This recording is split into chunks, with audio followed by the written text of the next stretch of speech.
The materialistic theory of history.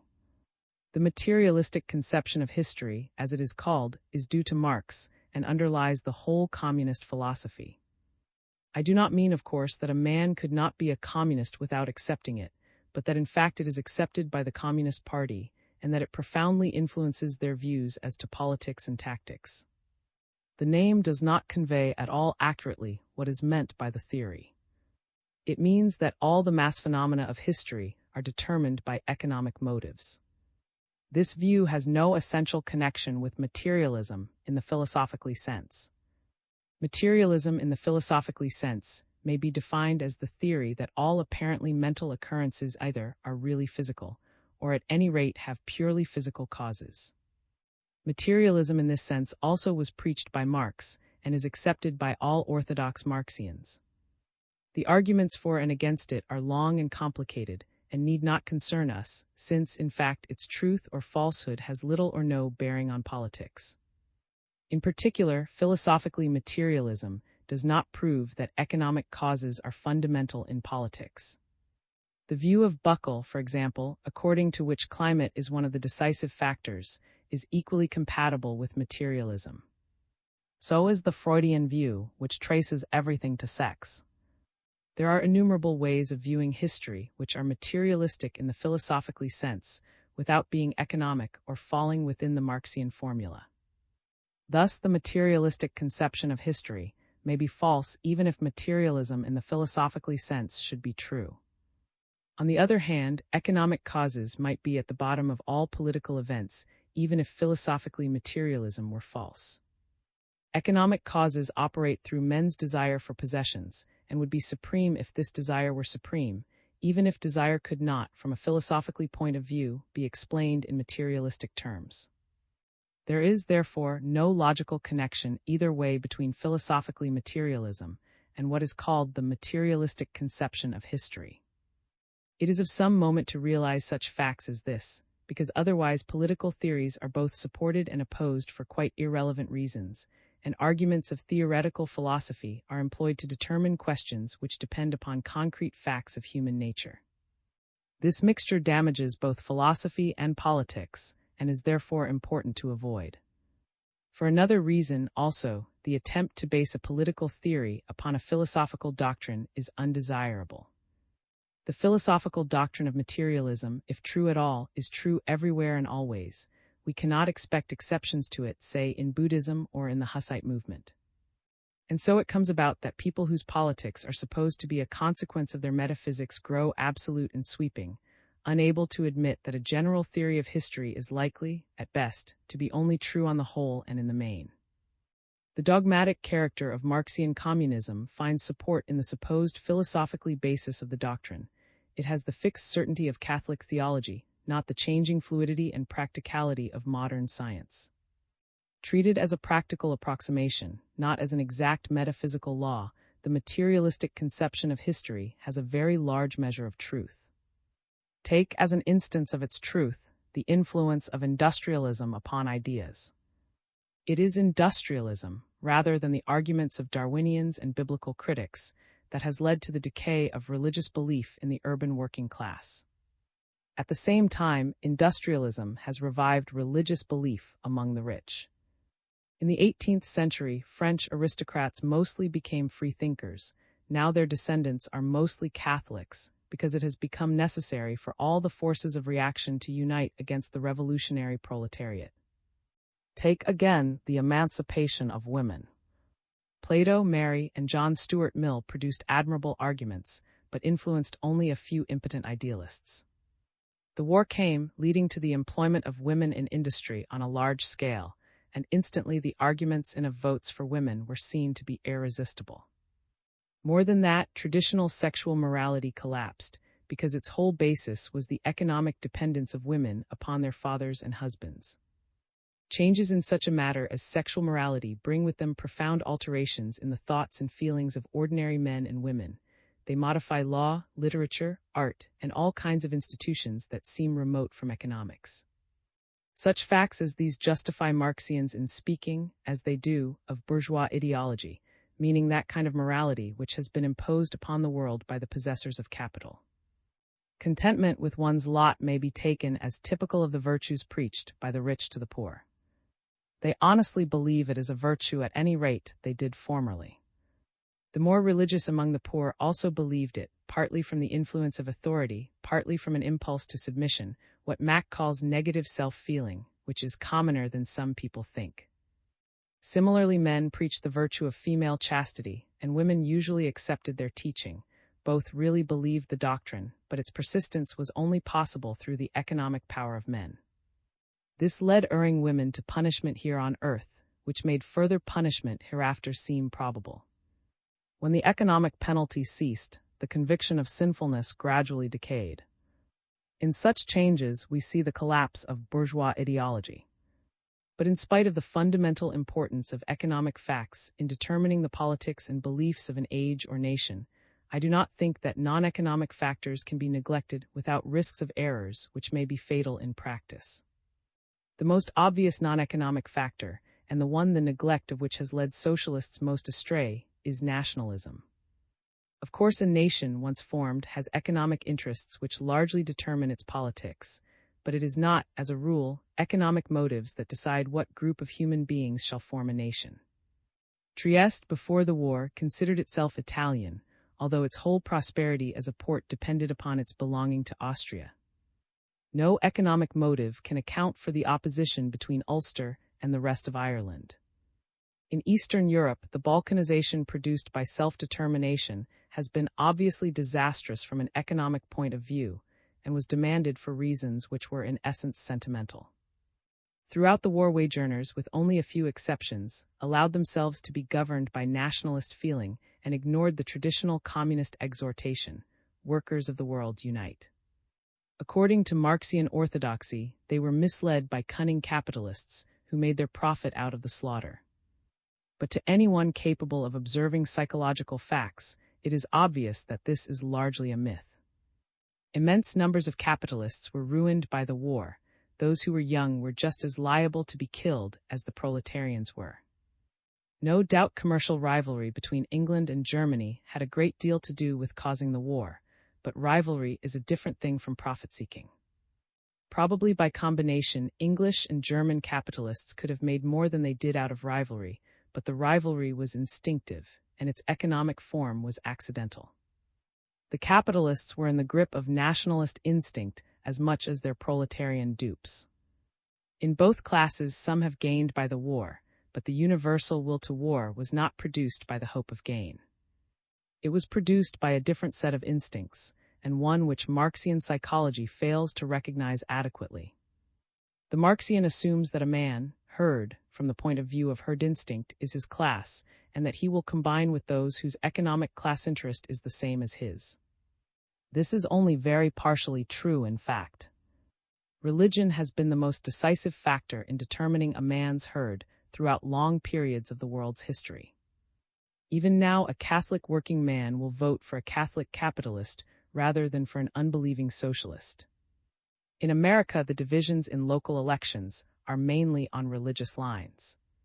This is no doubt convenient for the capitalists and tends to make them religious men, but the capitalists alone could not produce the result.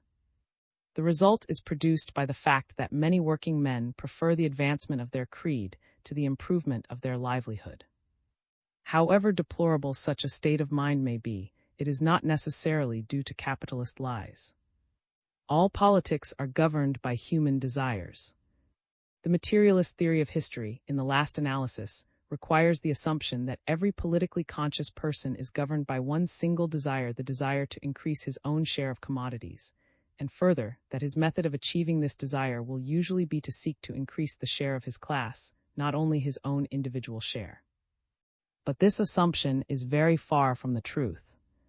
Men desire power, they desire satisfactions for their pride and their self-respect. They desire victory over rivals so profoundly that they will invent a rivalry for the unconscious purpose of making a victory possible. All these motives cut across the pure economic motive in ways that are practically important. There is need of a treatment of political motives by the methods of psychoanalysis. In politics, as in private life, men invent myths to rationalize their conduct. If a man thinks that the only reasonable motive in politics is economic self-advancement, he will persuade himself that the things he wishes to do will make him rich. When he wants to fight the Germans, he tells himself that their competition is ruining his trade. If, on the other hand, he is an idealist, who holds that his politics should aim at the advancement of the human race, he will tell himself that the crimes of the Germans demand their humiliation. The Marxian sees through this latter camouflage, but not through the former. To desire one's own economic advancement is comparatively reasonable. To Marx, who inherited 18th-century rationalist psychology from the British Orthodox economists, self-enrichment seemed the natural aim of a man's political actions. But modern psychology has dived much deeper into the ocean of insanity, upon which the little bark of human reason insecurely floats. The intellectual optimism of a bygone age is no longer possible to the modern student of human nature. Yet it lingers in Marxism, making Marxians rigid and Procrustean in their treatment of the life of instinct. Of this rigidity, the materialistic conception of history is a prominent instance. In the next chapter, I shall attempt to outline a political psychology which seems to me more nearly true than that of Marx. Deciding forces in politics. The larger events in the political life of the world are determined by the interaction of material conditions and human passions. The operation of the passions on the material conditions is modified by intelligence. The passions themselves may be modified by alien intelligence guided by alien passions. So far, such modification has been wholly unscientific, but it may in time become as precise as engineering. The classification of the passions which is most convenient in political theory is somewhat different from that which would be adopted in psychology. We may begin with desires for the necessaries of life, food, drink, sex, and in cold climates, clothing and housing. When these are threatened, there is no limit to the activity and violence that men will display. Planted upon these primitive desires are a number of secondary desires. Love of property, of which the fundamental political importance is obvious, may be derived historically and psychologically from the hoarding instinct. Love of the good opinion of others, which we may call vanity, is a desire which man shares with many animals. It is perhaps derivable from courtship, but has great survival value among gregarious animals in regard to others besides possible mates. Rivalry and love of power are perhaps developments of jealousy. They are akin, but not identical. These four passions, acquisitiveness, vanity, rivalry, and love of power, are, after the basic instincts, the prime movers of almost all that happens in politics. Their operation is intensified and regularized by herd instinct. But herd instinct, by its very nature, cannot be a prime mover, since it merely causes the herd to act in unison, without determining what the united action is to be. Among men, as among other gregarious animals, the united action in any given circumstances is determined partly by the common passions of the herd, partly by imitation of leaders. The art of politics consists in causing the latter to prevail over the former. Of the four passions we have enumerated, only one, namely acquisitiveness, is concerned at all directly with men's relations to their material conditions. The other three, vanity, rivalry, and love of power, are concerned with social relations. I think this is the source of what is erroneous in the Marxian interpretation of history, which tacitly assumes that acquisitiveness is the source of all political actions. It is clear that many men willingly forgo wealth for the sake of power and glory, and that nations habitually sacrifice riches to rivalry with other nations.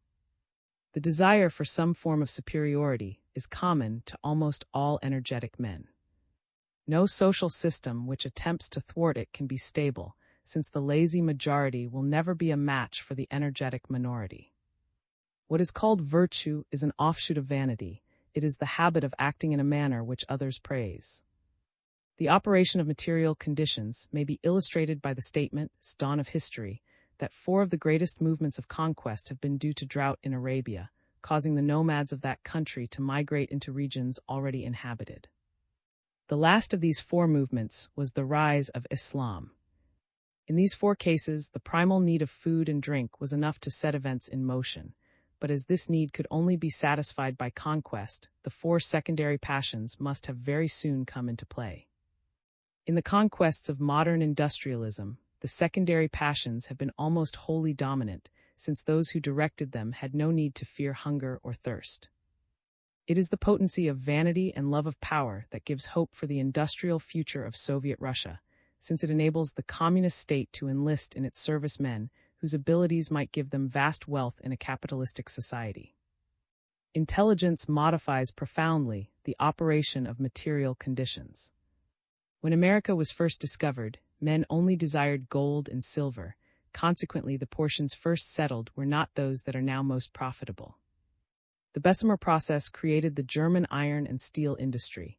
Inventions requiring oil have created a demand for that commodity, which is one of the chief influences in international politics.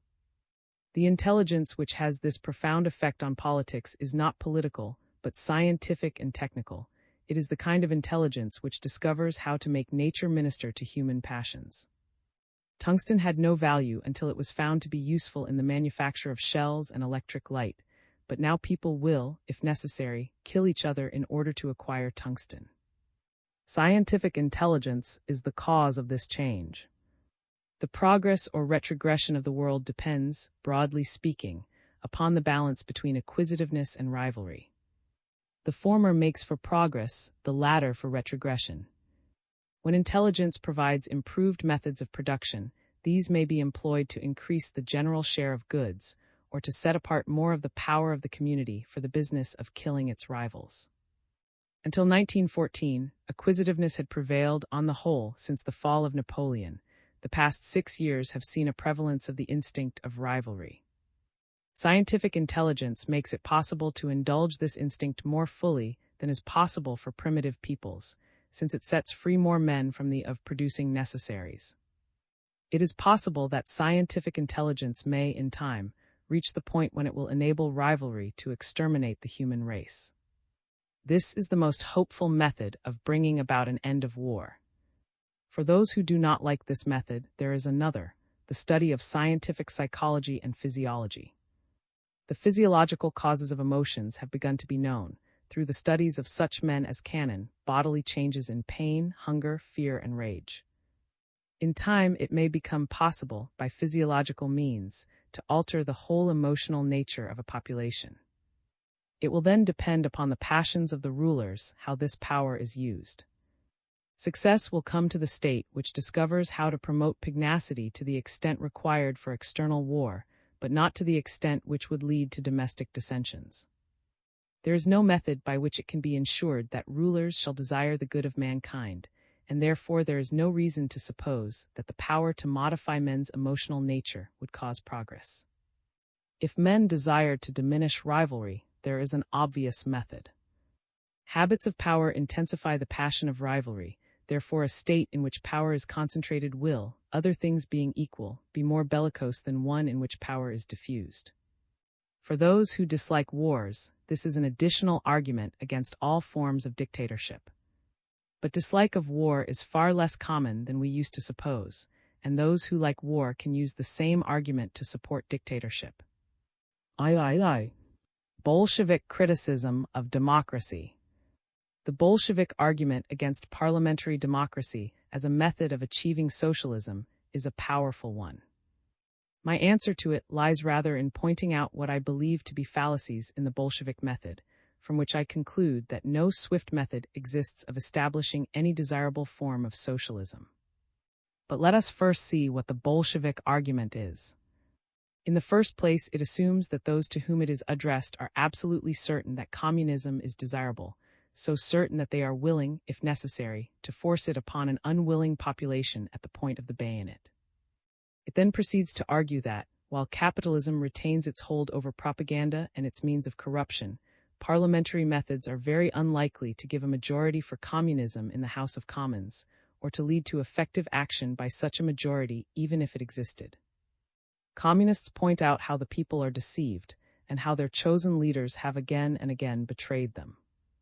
From this they argue that the destruction of capitalism must be sudden and catastrophic, that it must be the work of a minority, and that it cannot be effected constitutionally or without violence. It is therefore, in their view, the duty of the Communist Party in a capitalist country to prepare for armed conflict, and to take all possible measure for disarming the bourgeoisie and arming that part of the proletariat which is willing to support the communists. There is an air of realism and disillusionment about this position, which makes it attractive to those idealists who wish to think themselves cynics. But I think there are various points in which it fails to be as realistic as it pretends. In the first place, it makes much of the treachery of leaders in constitutional movements, but does not consider the possibility of the treachery of communist leaders in a revolution. To this the Marxian would reply that in constitutional movements men are bought, directly or indirectly, by the money of the capitalists, but that revolutionary communism would leave the capitalists no money with which to attempt corruption. This has been achieved in Russia and could be achieved elsewhere. But selling oneself to the capitalists is not the only possible form of treachery. It is also possible, having acquired power, to use it for one's own ends instead of for the people. This is what I believe to be likely to happen in Russia, the establishment of a bureaucratic aristocracy, concentrating authority in its own hands, and creating a regime just as oppressive and cruel as that of capitalism. Marxians never sufficiently recognize that love of power is quite as strong a motive, and quite as great a source of injustice as love of money, yet this must be obvious to any unbiased student of politics. It is also obvious that the method of violent revolution leading to a minority dictatorship is one peculiarly calculated to create habits of despotism, which would survive the crisis by which they were generated. Communist politicians are likely to become just like the politicians of other parties. A few will be honest, but the great majority will merely cultivate the art of telling a plausible tale with a view to tricking the people into entrusting them with power. The only possible way by which politicians as a class can be improved is the political and psychological education of the people, so that they may learn to detect a humbug. In England, men have reached the point of suspecting a good speaker, but if a man speaks badly, they think he must be honest. Unfortunately, virtue is not so widely diffused as this theory would imply. In the second place, it is assumed by the communist argument that, although capitalist propaganda can prevent the majority from becoming communists, yet capitalist laws and police forces cannot prevent the communists, while still a minority, from acquiring a supremacy of military power. It is thought that secret propaganda can undermine the army and navy, although it is admittedly impossible to get the majority to vote at elections for the Bolsheviks. This view is based upon Russian experience, where the army and navy had suffered defeat and had been brutally ill-used by incompetent Tsarist authorities. The argument has no application to more efficient and successful states. Among the Germans, even in defeat, it was the civilian population that began the revolution. There is a further assumption in the Bolshevik argument which seems to me quite unwarrantable. It is assumed that the capitalist governments will have learned nothing from the experience of Russia. Before the Russian Revolution, governments had not studied Bolshevik theory, and defeat in war created a revolutionary mood throughout Central and Eastern Europe. But now the holders of power are on their guard.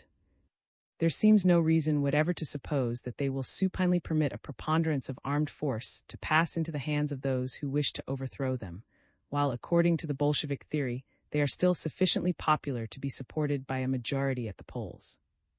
Is it not as clear as noonday that in a democratic country it is more difficult for the proletariat to destroy the government by arms than to defeat it in a general election?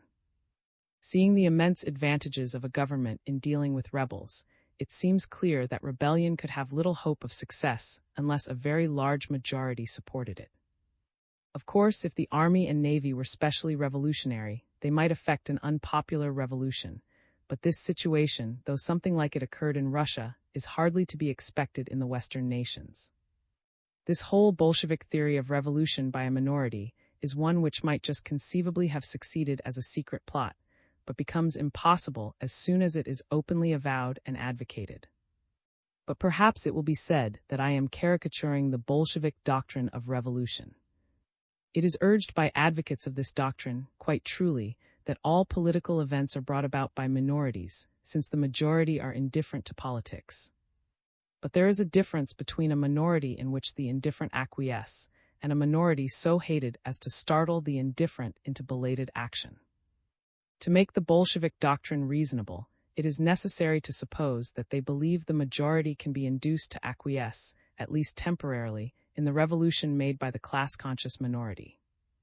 This again is based upon Russian experience. Desire for peace and land led to a widespread support of the Bolsheviks in November 1917 on the part of people who have subsequently shown no love for communism. I think we come here to an essential part of Bolshevik philosophy. In the moment of revolution, communists are to have some popular cry by which they win more support than mere communism could win. Having thus acquired the state machine, they are to use it for their own ends. But this, again, is a method which can only be successfully so long as it is not avowed.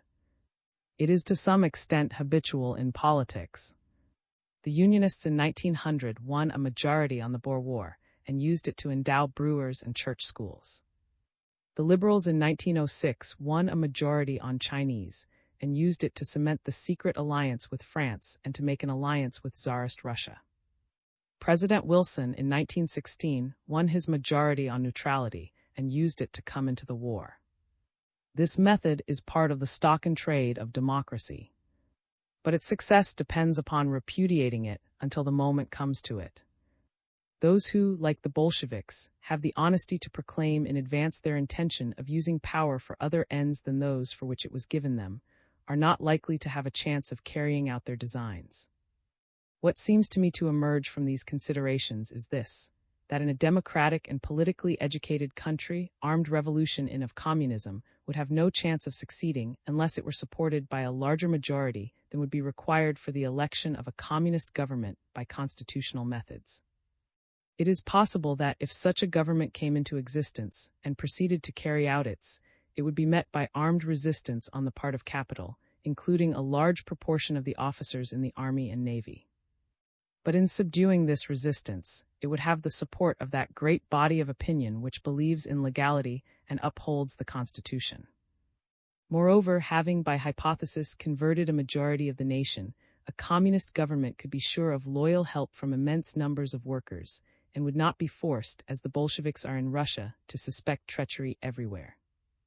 Under these circumstances, I believe that the resistance of the capitalists could be quelled without much difficulty, and would receive little support from moderate people. Whereas, in a minority revolt of communists against a capitalist government, all moderate opinion would be on the side of capitalism. The contention that capitalist propaganda is what prevents the adoption of communism by wage earners is only very partially true. Capitalist propaganda has never been able to prevent the Irish from voting against the English, though it has been applied to this object with great. It has proved itself powerless over and over again in opposing nationalist movements which had almost no moneyed support. It has been unable to cope with religious feeling. And those industrial populations which would most obviously benefit by socialism have, in the main, adopted it, in spite of the opposition of employers. The plain truth is that socialism does not arouse the same passionate interest in the average citizen as is roused by nationality and used to be roused by religion. It is not unlikely that things may change in this respect. We may be approaching a period of economic civil wars comparable to that of the religious civil wars that followed the Reformation. In such a period, nationalism is submerged by party. British and German socialists or British and German capitalists will feel more kinship with each other than with compatriots of the opposite political camp.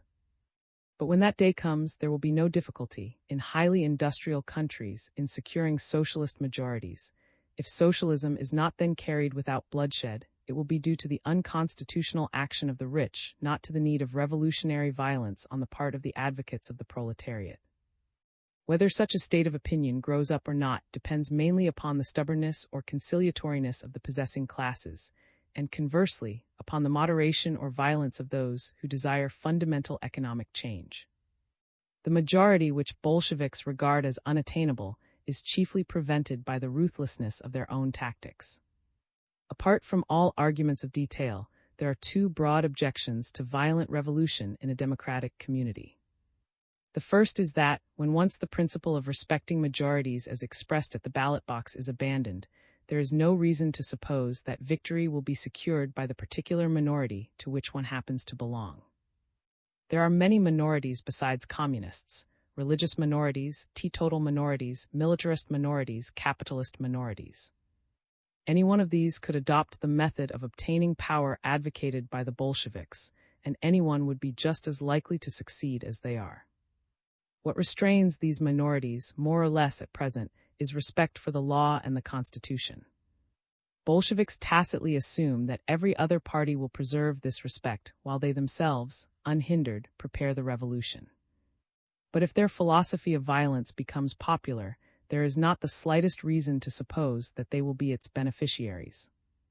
They believe that communism is for the good of the majority. They ought to believe that they can persuade the majority on this question, and to have the patience to set about the task of winning by propaganda. The second argument of principle against the method of minority violence is that abandonment of law, when it becomes widespread, lets loose the wild beast, and gives a free rein to the primitive lusts and egoisms which civilization in some degree curbs.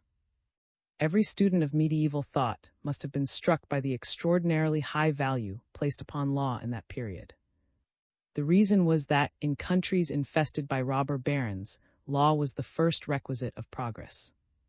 We, in the modern world, take it for granted that most people will be law-abiding, and we hardly realize what centuries of effort have gone to making such an assumption possible.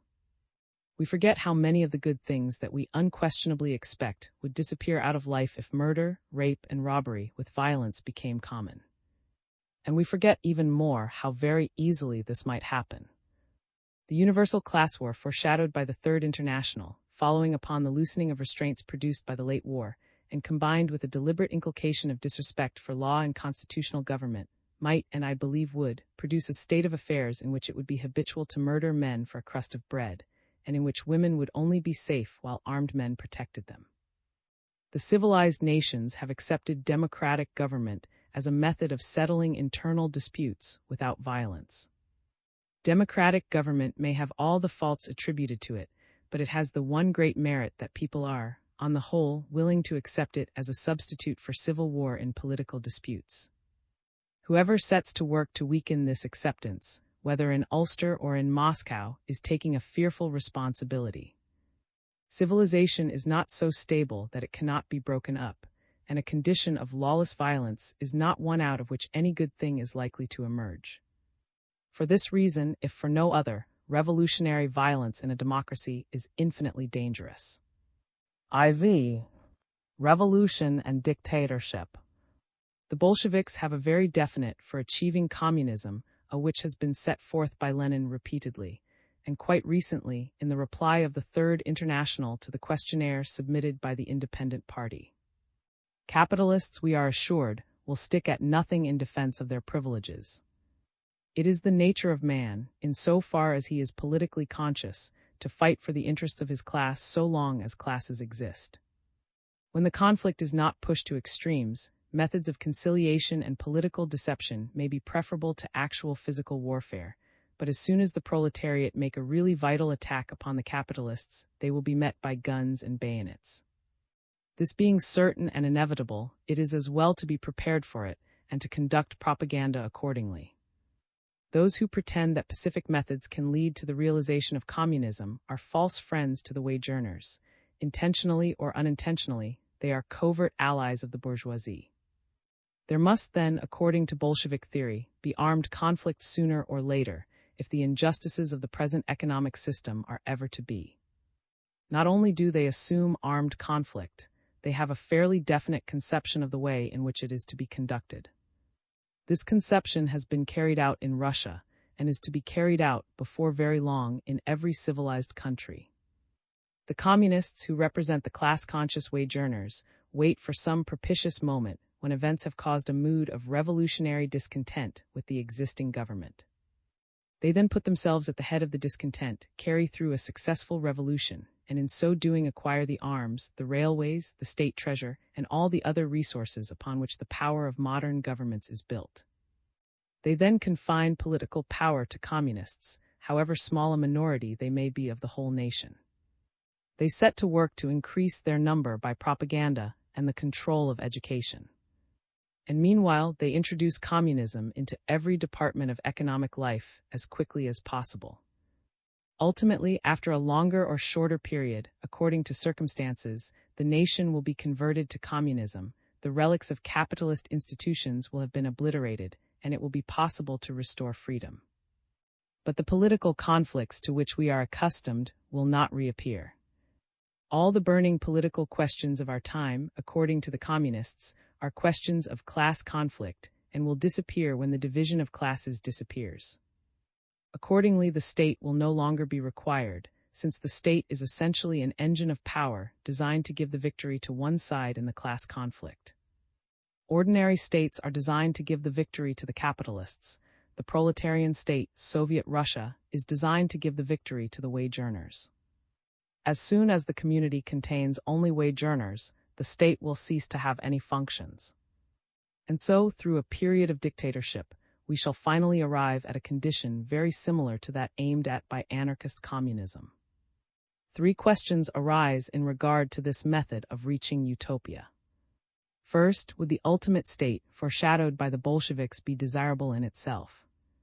Secondly, would the conflict involved in achieving it by the Bolshevik method be so bitter and prolonged that its evils would outweigh the ultimate good? Thirdly, is this method likely to lead, in the end, to the state which the Bolsheviks desire, or will it fail at some point and arrive at a quite different result? If we are to be Bolsheviks, we must answer all these questions in a sense to their. As regards the first question, I have no hesitation in answering it in a manner to communism. It is clear that the present inequalities of wealth are unjust. In part, they may be defended as affording an incentive to useful industry, but I do not think this defense will carry us very far. However, I have argued this question before in my book on Roads to Freedom, and I will not spend time upon it now. On this matter, I concede the Bolshevik case.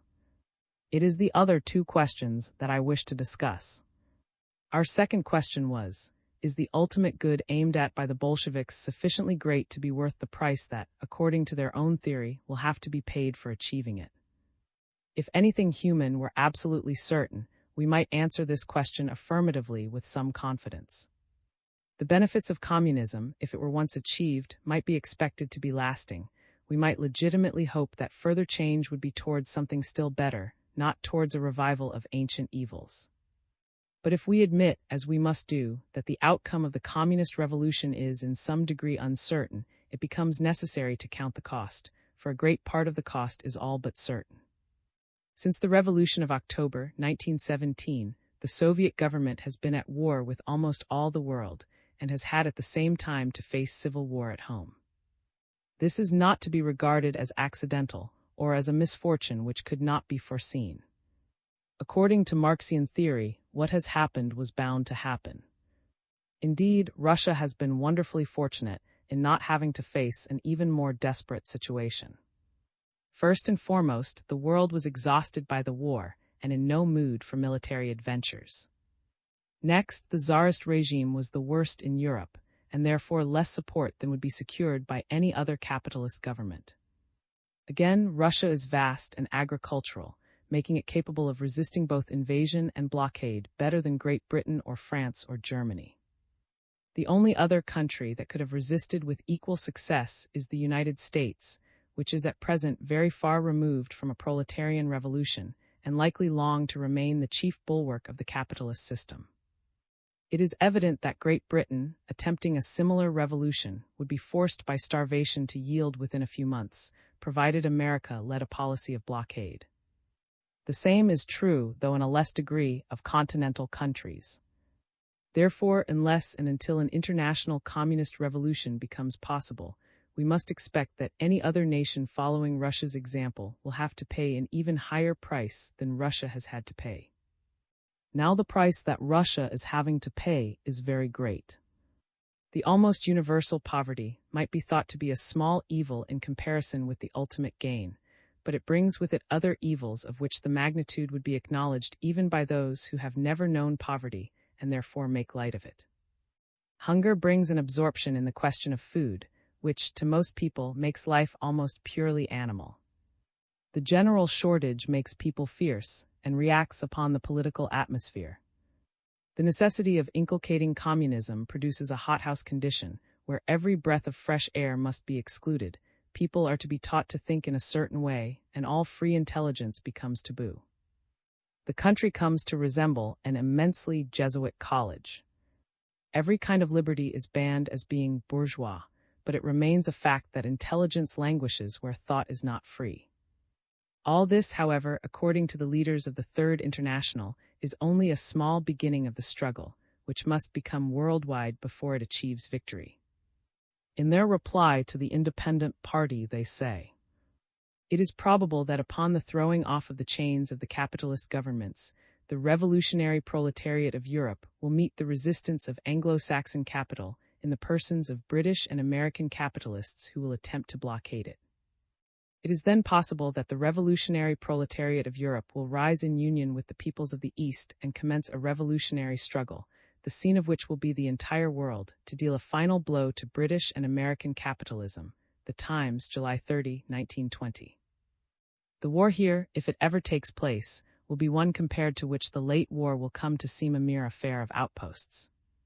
Those who realize the destructiveness of the late war, the devastation and impoverishment, the lowering of the level of civilization throughout vast areas, the general increase of hatred and savagery, the letting loose of bestial instincts which had been curbed during peace, those who realize all this will hesitate to incur inconceivably greater horrors, even if they believe firmly that communism in itself is much to be desired. An economic system cannot be considered apart from the population which is to carry it out, and the population resulting from such a world war as Moscow calmly contemplates would be savage, bloodthirsty, and ruthless to an extent that must make any system a mere engine of oppression and cruelty. This brings us to our third question. Is the system which communists regard as their goal likely to result from the adoption of their methods? This is really the most vital question of the three. Advocacy of communism by those who believe in Bolshevik methods rests upon the assumption that there is no slavery except economic slavery, and that when all goods are held in common, there must be perfect liberty. I fear this is a delusion. There must be administration, there must be officials who control distribution.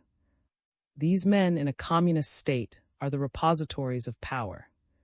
So long as they control the army, they are able, as in Russia at this moment, to wield despotic power even if they are a small minority.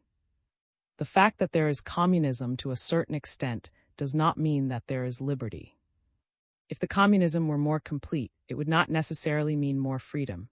There would still be certain officials in control of the food supply, and these officials could govern as they pleased so long as they retained the support of the soldiers. This is not mere theory, it is the patent lesson of the present condition of Russia. The Bolshevik theory is that a small minority are to seize power, and are to hold it until communism is accepted practically universally, which they admit may take a long time. But power is sweet, and few men surrender it voluntarily. It is especially sweet to those who have the habit of it, and the habit becomes most ingrained in those who have governed by bayonets, without popular support. Is it not almost inevitable that men placed as the Bolsheviks are placed in Russia, and as they maintain that the communists must place themselves wherever the social revolution succeeds, will be loath to relinquish their monopoly of power, and will find reasons for remaining until some new revolution ousts them? Would it not be fatally easy for them, without altering economic structure, to decree large salaries for high government officials, and so reintroduce the old inequalities of wealth? What motive would they have for not doing so? What motive is possible except idealism, love of mankind, non-economic motives of the sort that Bolsheviks decry? The system created by violence and the forcible rule of a minority must necessarily allow of tyranny and exploitation, and if human nature is what Marxians assert it to be, why should the rulers neglect such opportunities of selfish advantage?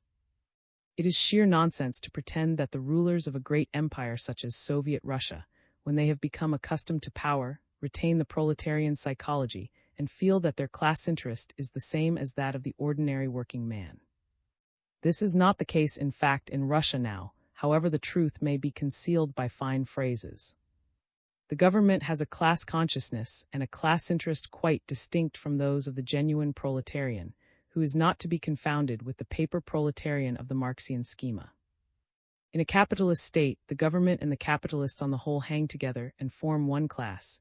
In Soviet Russia, the government has absorbed the capitalist mentality together with the governmental, and the fusion has given increased strength to the upper class. But I see no reason whatever to expect equality or freedom to result from such a system, except reasons derived from a false psychology and a mistaken analysis of the sources of political power. I am compelled to reject Bolshevism for two reasons. First, because the price mankind must pay to achieve communism by Bolshevik methods is too terrible, and secondly because, even after paying the price, I do not believe the result would be what the Bolsheviks profess to desire. But if their methods are rejected, how are we ever to arrive at a better economic system? This is not an easy question, and I shall treat it in a separate chapter. The mechanism and the individual. Is it possible to effect a fundamental reform of the existing economic system by any other method than that of Bolshevism?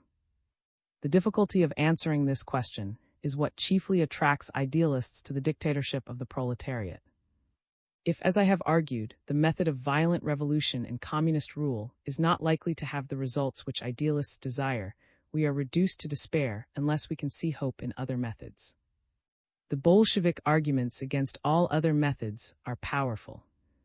I confess that, when the spectacle of present-day Russia forced me to disbelieve in Bolshevik methods, I was at first unable to see any way of curing the essential evils of capitalism. My first impulse was to abandon political thinking as a bad job, and to conclude that the strong and ruthless must always exploit the weaker and kindlier sections of the population. But this is not an attitude that can be long maintained by any vigorous and temperamentally hopeful person. Of course, if it were the truth, one would have to acquiesce. Some people believe that by living on sour milk, one can achieve immortality. Such optimists are answered by a mere refutation. It is not necessary to go on and point out some other way of escaping death. Similarly, an argument that Bolshevism will not lead to the millennium would remain valid even if it could be shown that the millennium cannot be reached by any other road. But the truth in social questions is not quite like truth in physiology or physics, since it depends upon men's beliefs. Optimism tends to verify itself by making people impatient of avoidable evils, while despair, on the other hand, makes the world as bad as it believes it to be. It is therefore imperative for those who do not believe in Bolshevism to put some other hope in its place. I think there are two things that must be admitted. First, that many of the worst evils of capitalism might survive under communism. Secondly, that the cure for these evils cannot be sudden, since it requires changes in the average mentality. What are the chief evils of the present system? I do not think that mere inequality of wealth in itself is a very grave evil. If everybody had enough, the fact that some have more than enough would be unimportant. With a very moderate improvement in methods of production, it would be easy to ensure that everybody should have enough, even under capitalism, if wars and preparations for wars were abolished. The problem of poverty is by no means insoluble within the existing system, except when account is taken of psychological factors and the uneven distribution of power. The graver evils of the capitalist system all arise from its uneven distribution of power. The possessors of capital wield an influence quite out of proportion to their numbers or their services to the community.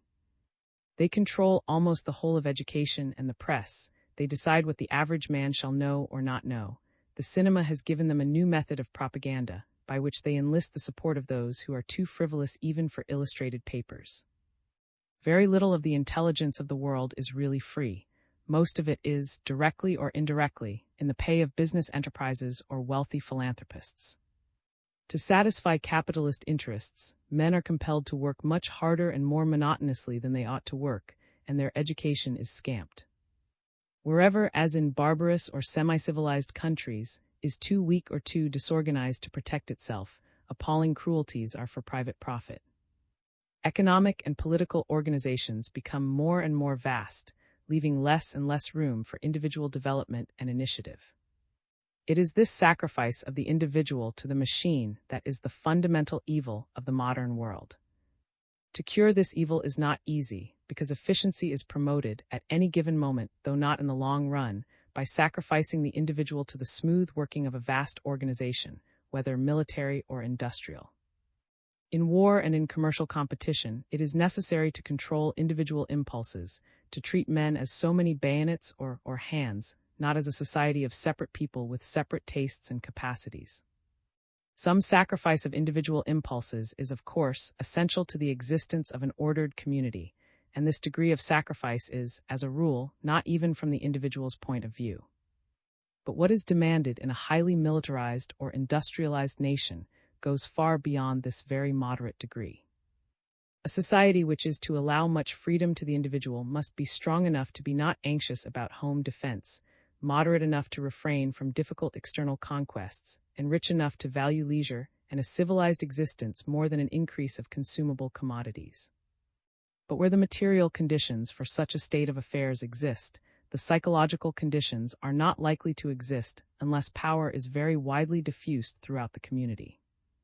Where power is concentrated in a few, it will happen, unless those few are very exceptional people, that they will value tangible achievements in the way of increase in trade or empire more than the slow and less obvious improvements that would result from better education combined with more leisure.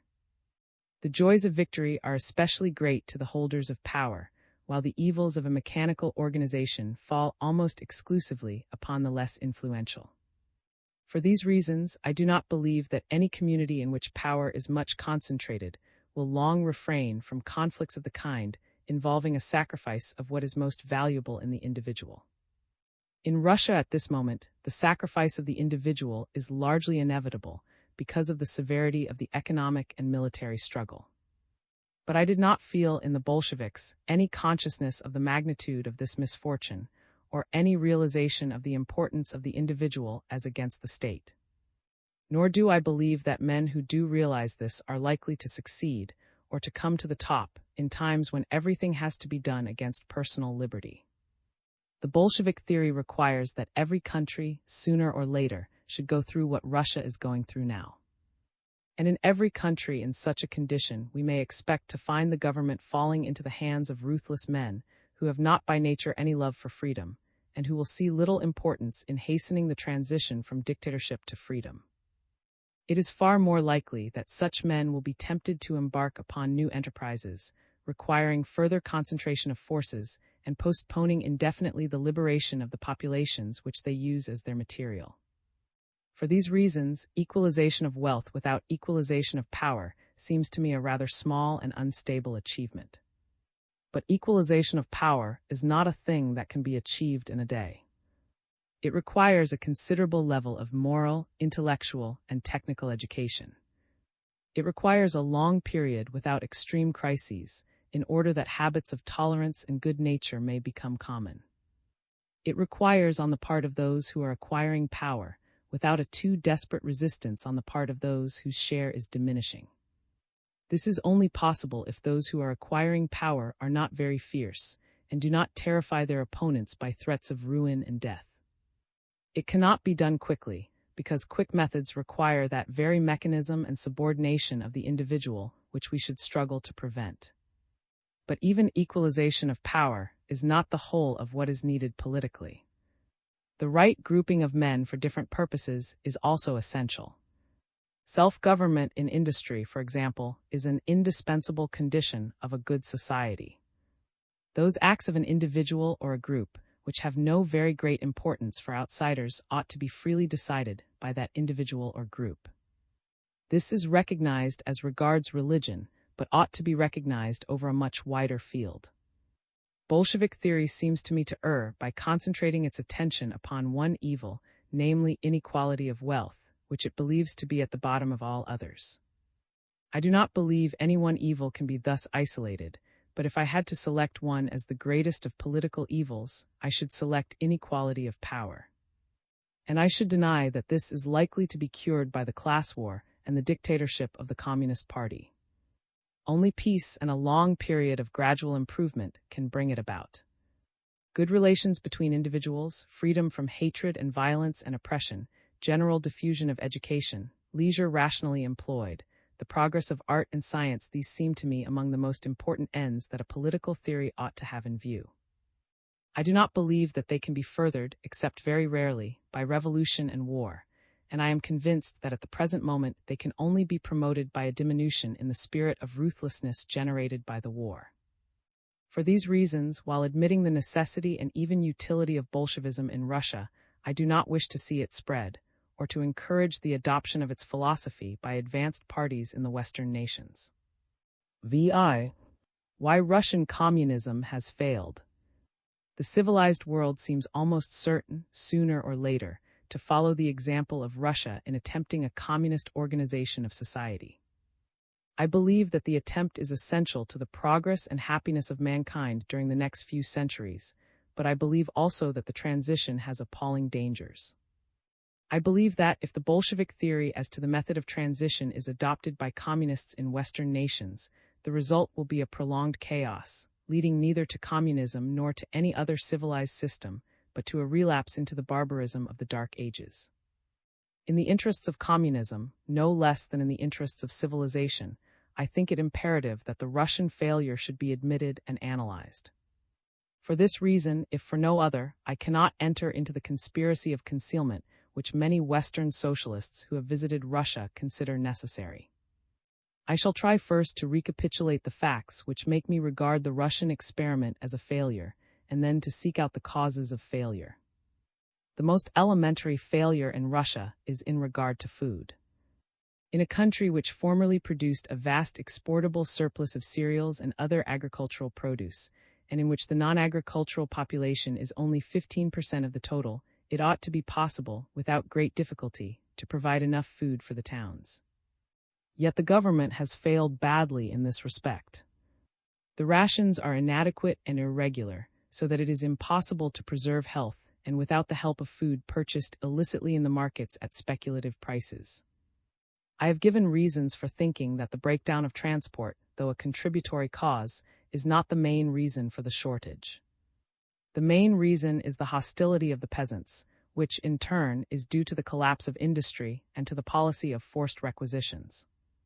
In regard to corn and flour, the government requisitions all that the peasant produces above a certain minimum required for himself and his family. If instead it exacted a fixed amount as rent, it would not destroy his incentive to production, and would not provide nearly such a strong motive for concealment.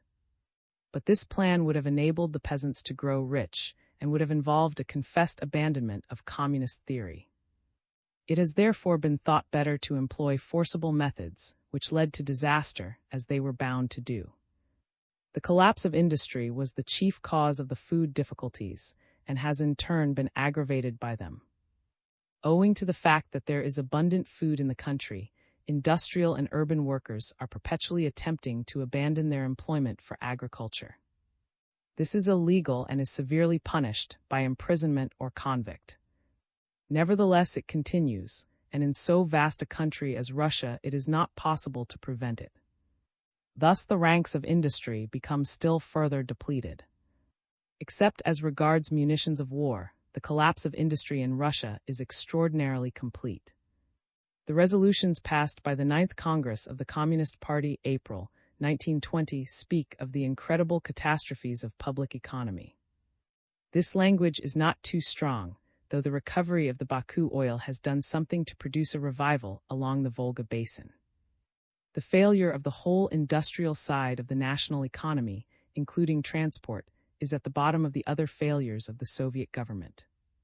It is, to begin with, the main cause of the unpopularity of the communists both in town and country.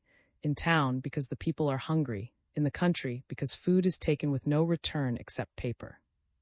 If industry had been prosperous, the peasants could have had clothes and agricultural machinery, for which they would have willingly parted with enough food for the needs of the towns. The town population could then have subsisted in tolerable comfort, disease could have been coped with, and the general lowering of vitality averted.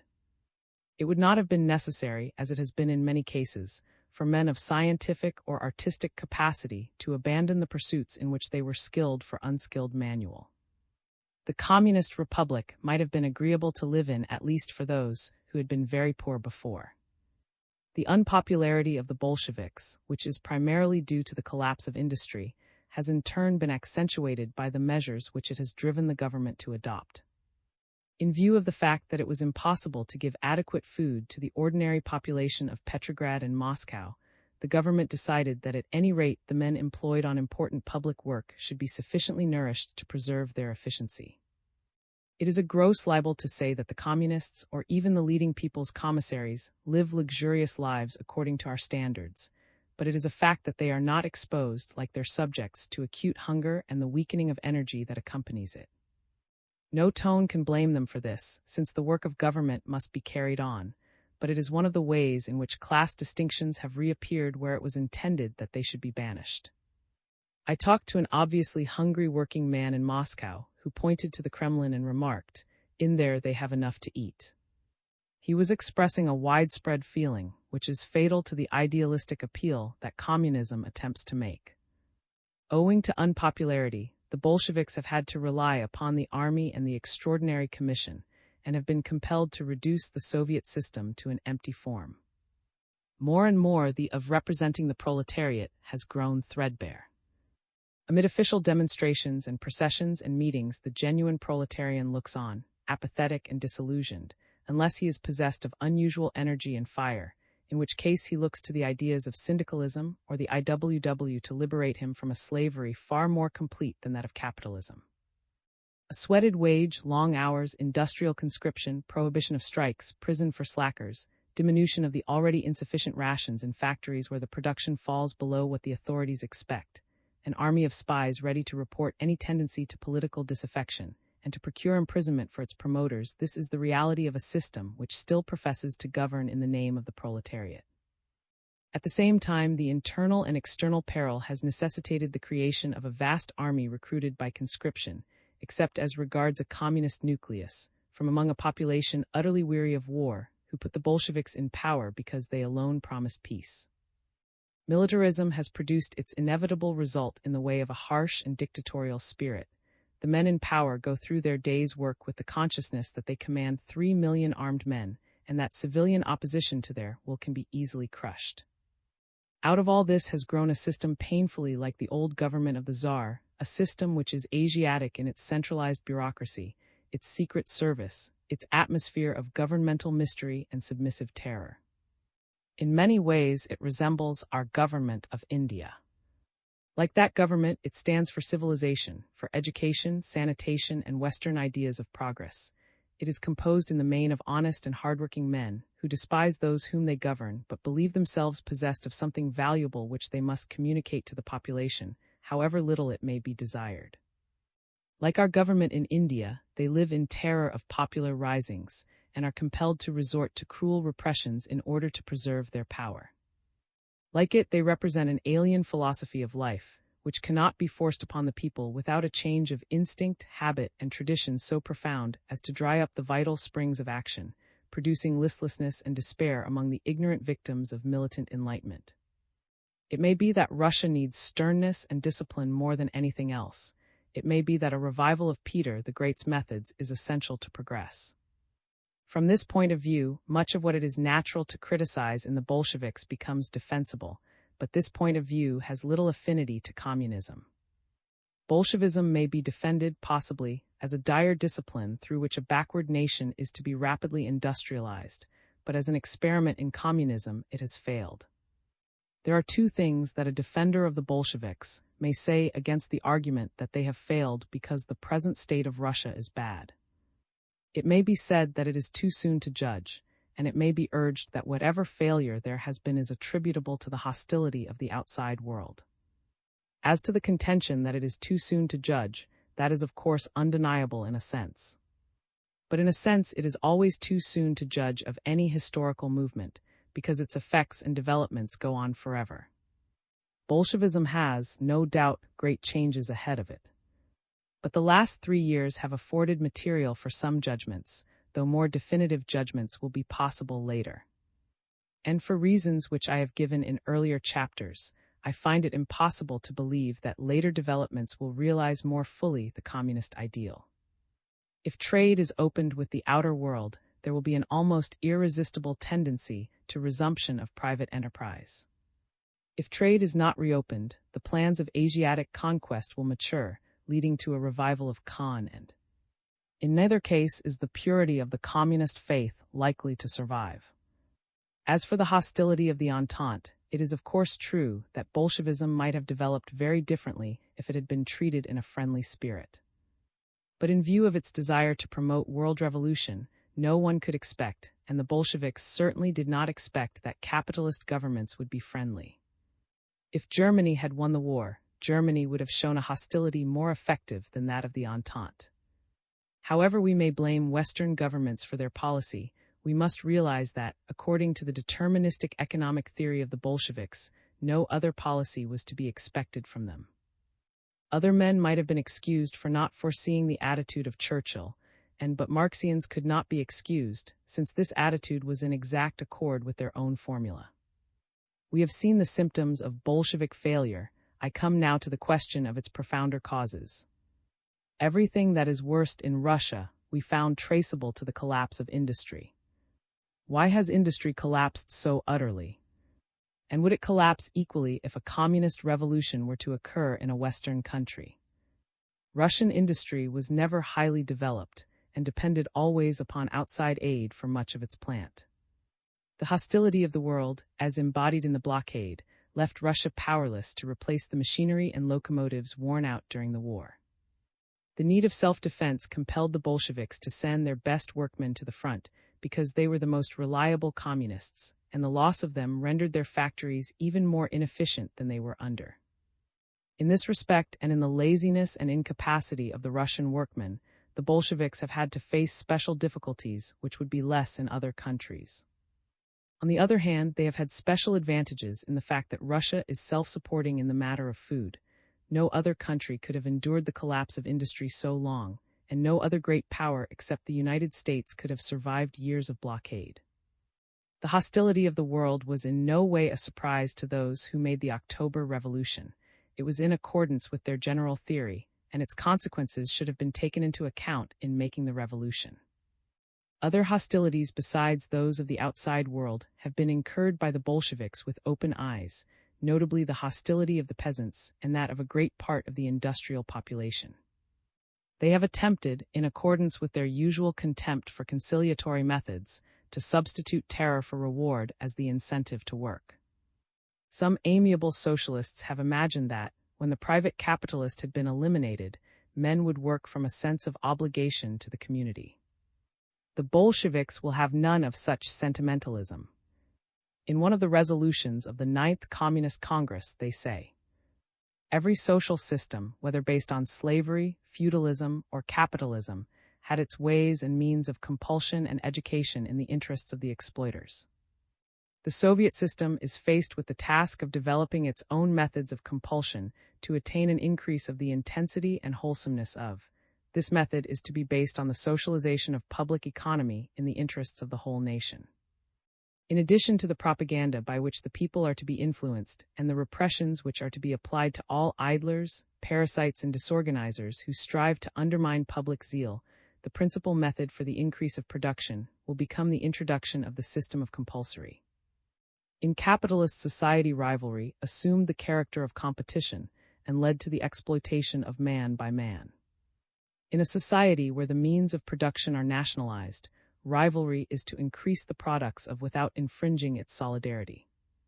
Rivalry between factories, regions, guilds, workshops, and individual workers should become the subject of careful organization and of close study on the side of the trade unions and the economic organs. The system of premiums which is to be introduced should become one of the most powerful means of exciting rivalry. The system of rationing of food supply is to get into line with it. So long as Soviet Russia suffers from insufficiency of provisions, it is only just that the industrious and conscientious worker receives more than the careless worker. It must be remembered that even the industrious and conscientious worker receives less food than is required to maintain efficiency. Over the whole development of Russia and of Bolshevism since the October Revolution, there broods a tragic fatality. In spite of outward success, the inner failure has proceeded by inevitable stages which could, by sufficient acumen, have been foreseen from the first. By provoking the hostility of the outside world, the Bolsheviks were forced to provoke the hostility of the peasants, and finally the hostility or utter apathy of the urban and industrial population. These various hostilities brought material disaster, and material disaster brought spiritual collapse. The ultimate source of the whole train of evils lies in the Bolshevik outlook on life, in its dogmatism of hatred and its belief that human nature can be completely transformed by force. To injure capitalists is not the ultimate goal of communism, though among men dominated by hatred it is the part that gives zest to their activities. To face the hostility of the world may show heroism, but it is a heroism for which the country, not its rulers, has to pay the price. In the principles of Bolshevism, there is more desire to destroy ancient evils than to build up new goods. It is for this reason that success in destruction has been so much greater than in construction. The desire to destroy is inspired by hatred, which is not a constructive principle. From this essential characteristic of Bolshevik mentality has sprung the willingness to subject Russia to its present martyrdom. It is only out of a quite different mentality that a happier world can be created. And from this follows a further conclusion. The Bolshevik outlook is the outcome of the cruelty of the Tsarist regime and the ferocity of the years of the Great War, operating upon a ruined and starving nation maddened into universal hatred. If a different mentality is needed for the establishment of a successful communism, then a quite different conjuncture must see its inauguration. Men must be persuaded to the attempt by hope, not driven to it by despair. To bring this about should be the aim of every communist who desires the happiness of mankind more than the punishment of capitalists and their governmental satellites. VII. Conditions for the success of communism. The fundamental ideas of communism are by no means impracticable and would, if realized, add immeasurably to the well-being of mankind. The difficulties which have to be faced are not in regard to the fundamental ideas, but in regard to the transition from capitalism. It must be assumed that those who profit by the existing system will fight to preserve it, and their fight may be sufficiently severe to destroy all that is best in communism during the struggle, as well as everything else that has value in modern civilization. The seriousness of this problem of transition is illustrated by Russia and cannot be met by the methods of the Third International. The Soviet government, at the present moment, is anxious to obtain manufactured goods from capitalist countries, but the Third International is meanwhile endeavoring to promote revolutions which, if they occurred, would the industries of the countries concerned and leave them incapable of supplying Russian needs. The supreme condition of success in a communist revolution is that it should not industry. If industry is, the evils which exist in modern Russia, or others just as great, seem practically unavoidable. There will be the problem of town and country, there will be hunger, there will be fierceness and revolts and military tyranny. All these things follow in a fatal sequence, and the end of them is almost certain to be something quite different from what genuine communists desire. If industry is to survive throughout a communist revolution, a number of conditions must be fulfilled which are not, at present, fulfilled anywhere. Consider, for the sake of definiteness, what would happen if a communist revolution were to occur in England tomorrow. Immediately, America would place an embargo on all trade with us. The cotton industry would collapse, leaving about 5 million of the most productive portion of the population idle. The food supply would become inadequate and would fail disastrously if, as is to be expected, the Navy were hostile or disorganized by the sabotage of the officers. The result would be that, unless there were a counter-revolution, about half the population would die within the first 12 months. On such a basis, it would evidently be impossible to erect a successful communist state. What applies to England applies, in one form or another, to the remaining countries of Europe.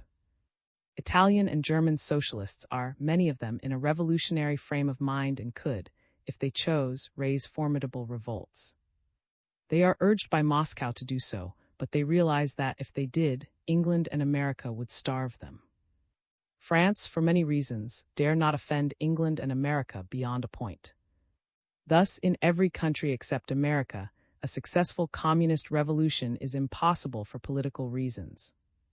America, being self-contained and strong, would be capable, so far as material conditions go, of achieving a successful revolution, but in America the psychological conditions are as yet adverse. There is no other civilized country where capitalism is so strong and revolutionary socialism so weak as in America. At the present moment, therefore, though it is by no means impossible that communist revolutions may occur all over the continent, it is nearly certain that they cannot be successful in any real sense.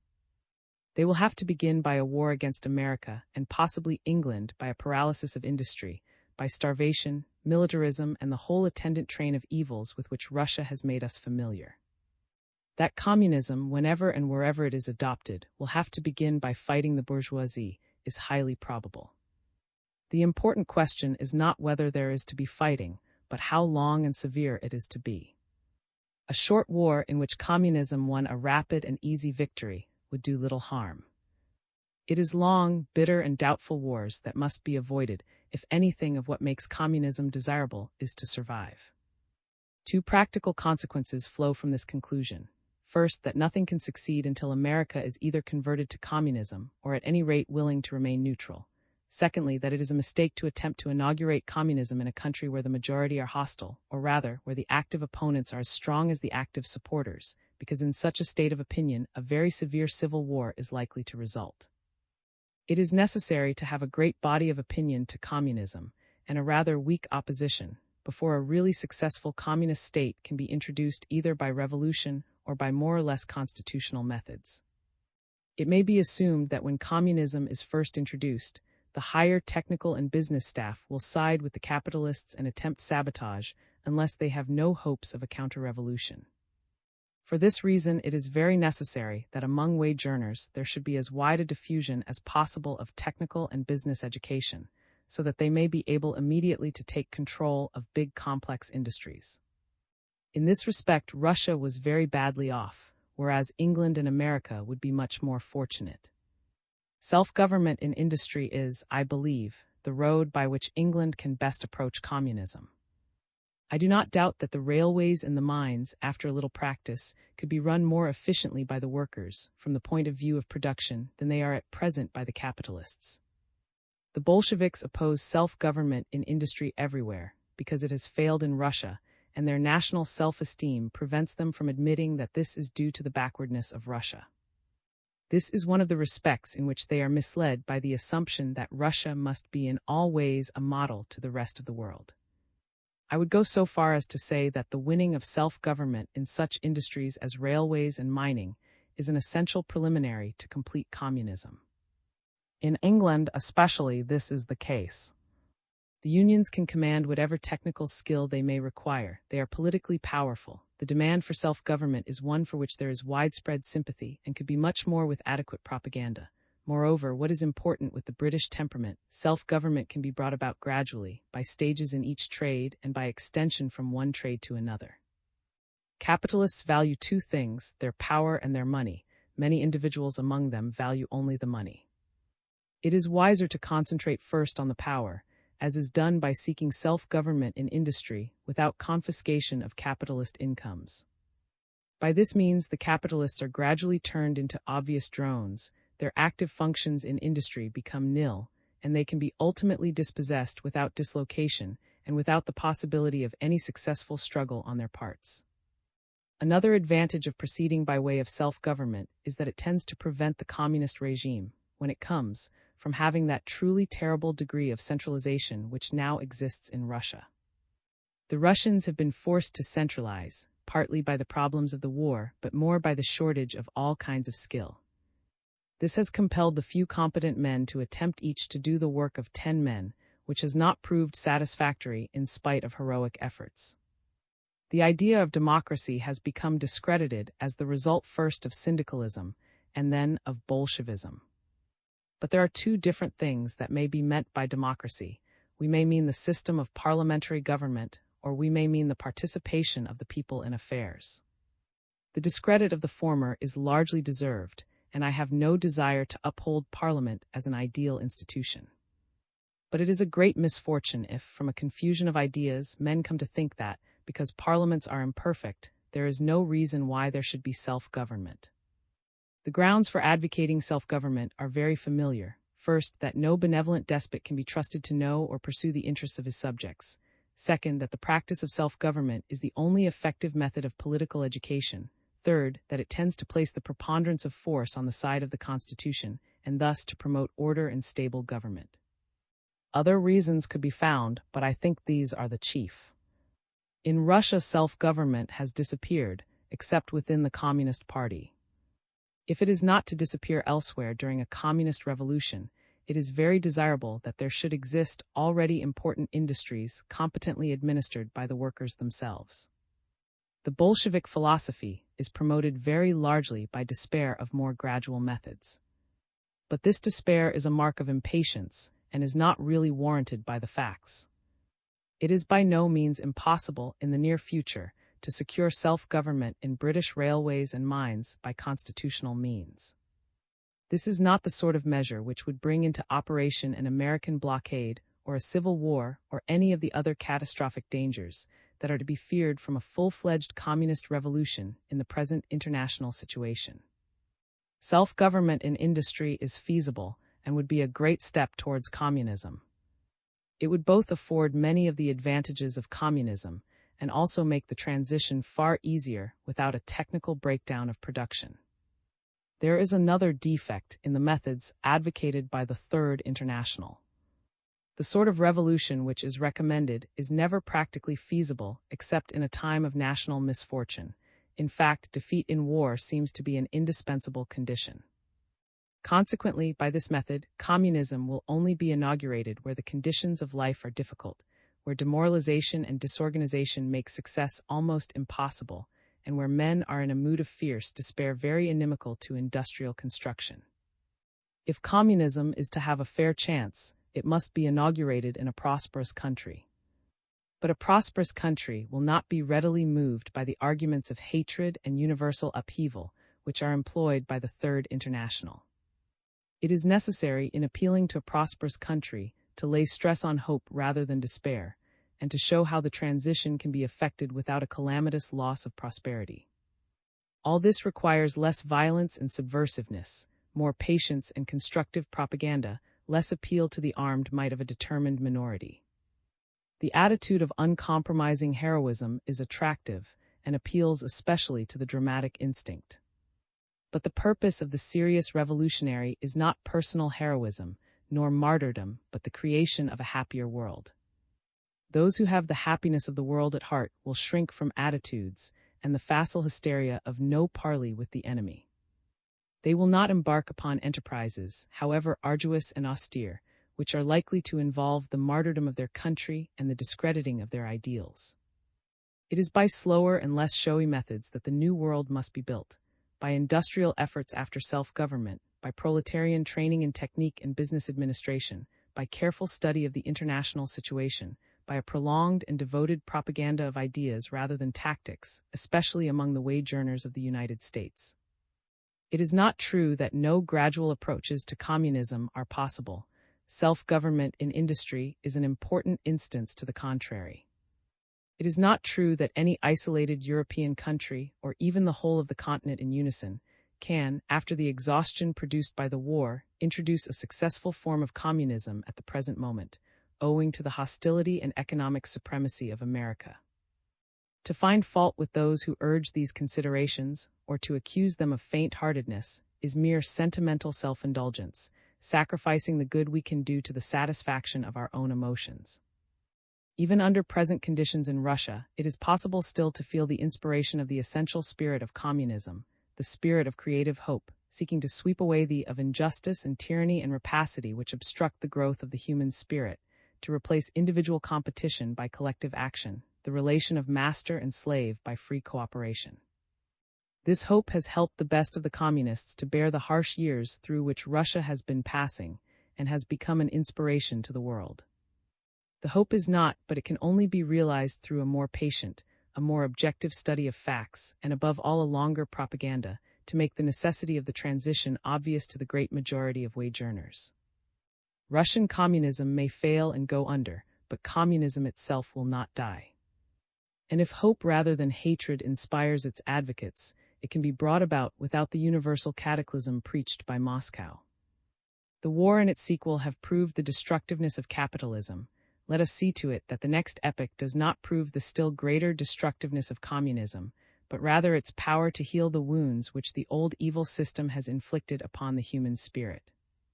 The practice and theory of Bolshevism. What is hoped from Bolshevism? To understand Bolshevism, it is not sufficient to know facts. It is necessary also to enter with sympathy or imagination into a new spirit. The chief thing that the Bolsheviks have done is to create a hope, or at any rate to make strong and widespread a hope which was formerly confined to a few. This aspect of the movement is as easy to grasp at a distance as it is in Russia, perhaps even easier, because in Russia present circumstances tend to obscure the view of the distant future. But the actual situation in Russia can only be understood superficially if we forget the hope which is the motive power of the whole. One might as well describe without mentioning that the hermits expected eternal bliss as the reward of their sacrifices here on earth. I cannot share the hopes of the Bolsheviks any more than those of the Egyptian anchorites. I regard both as tragic delusions, destined to bring upon the world centuries of darkness and futile violence. The principles of the Sermon on the Mount are admirable, but their effect upon average human nature was very different from what was intended. Those who followed Christ did not learn to love their enemies or to turn the other cheek. They learned instead to use the Inquisition and the stake, to subject the human intellect to the yoke of an ignorant and intolerant priesthood, to degrade art and extinguish science for 1,000 years. These were the inevitable results, not of the teaching, but of fanatical belief in the teaching. The hopes which inspire communism are, in the main, as admirable as those instilled by the Sermon on the Mount, but they are held as fanatically and are likely to do as much harm. Cruelty lurks in our instincts, and fanaticism is a camouflage for cruelty. Fanatics are seldom genuinely humane, and those who sincerely dread cruelty will be slow to adopt a fanatical creed. I do not know whether Bolshevism can be prevented from acquiring universal power. But even if it cannot, I am persuaded that those who stand out against it, not from love of ancient injustice, but in the name of the free spirit of man, will be the bearers of the seeds of progress, from which, when the world's gestation is accomplished, new life will be born. The war has left throughout Europe a mood of disillusionment and despair which calls aloud for a new religion, as the only force capable of giving men the energy to live vigorously. Bolshevism has supplied the new religion. It promises glorious things: an end of the injustice of rich and poor, an end of economic slavery, an end of war. It promises an end of the disunion of classes which poisons political life and threatens our industrial system with destruction. It promises an end to commercialism, that subtle falsehood that leads men to appraise everything by its money value, and to determine money value often merely by the caprices of idle plutocrats. It promises a world where all men and women shall be kept sane by work, and where all work shall be of value to the community, not only to a few wealthy vampires. It is to sweep away listlessness and pessimism and weariness, and all the complicated miseries of those whose circumstances allow idleness, and whose energies are not sufficient to force activity. In place of palaces and hovels, futile vice and useless misery, there is to be wholesome work, enough but not too much, all of it useful, performed by men and women who have no time for pessimism and no occasion for despair. The existing capitalist system is doomed. Its injustice is so glaring that only ignorance and tradition could lead wage earners to tolerate it. As ignorance diminishes, tradition becomes weakened, and the war destroyed the hold upon men's minds of everything merely traditional. It may be that, through the influence of America, the capitalist system will linger for another 50 years, but it will grow continually weaker and can never recover the position of easy dominance which it held in the 19th century. To attempt to bolster it up is a useless diversion of energies which might be expended upon building something new. Whether the new thing will be Bolshevism or something else, I do not know. Whether it will be better or worse than capitalism, I do not know. But that a radically new order of society will emerge, I feel no doubt. And I also feel no doubt that the new order will be either some form of socialism, or a reversion to barbarism and petty war such as occurred during the barbarian invasion. If Bolshevism remains the only vigorous and effective competitor of capitalism, I believe that no form of socialism will be realized, but only chaos and destruction. This belief, for which I shall give reasons later, is one of the grounds upon which I oppose Bolshevism. But to oppose it from the point of view of a supporter of capitalism would be, to my mind, utterly futile and against the movement of history in the present age. The effect of Bolshevism as a revolutionary hope is greater outside Russia than within the Soviet Republic.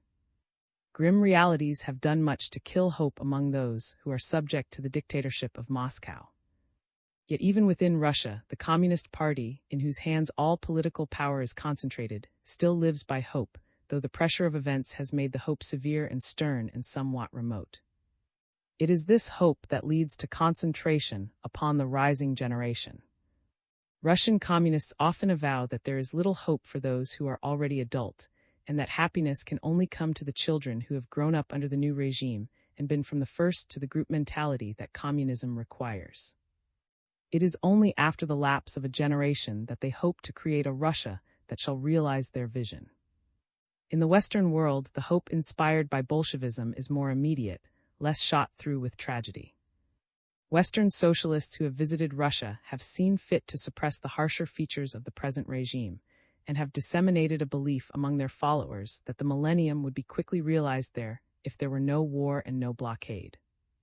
Even those socialists who are not Bolsheviks for their own country have mostly done very little to help men in appraising the merits or demerits of Bolshevik methods. By this lack of courage, they have exposed Western socialism to the danger of becoming Bolshevik through ignorance of the price that has to be paid and of the uncertainty as to whether the desired goal will be reached in the end. I believe that the West is capable of adopting less painful and more certain methods of reaching socialism than those that have seemed necessary in Russia. And I believe that while some forms of socialism are immeasurably better than capitalism, others are even worse. Among those that are worse, I reckon the form which is being achieved in Russia, not only in itself, but as a more insuperable barrier to further progress. In judging of Bolshevism from what is to be seen in Russia at present, it is necessary to disentangle various factors which contribute to a single result. To begin with, Russia is one of the nations that were defeated in the war. This has produced a set of circumstances resembling those found in Germany and Austria. The food problem, for example, appears to be essentially similar in all three countries. In order to arrive at what is specifically Bolshevik, we must first eliminate what is merely characteristic of a country which has suffered military disaster.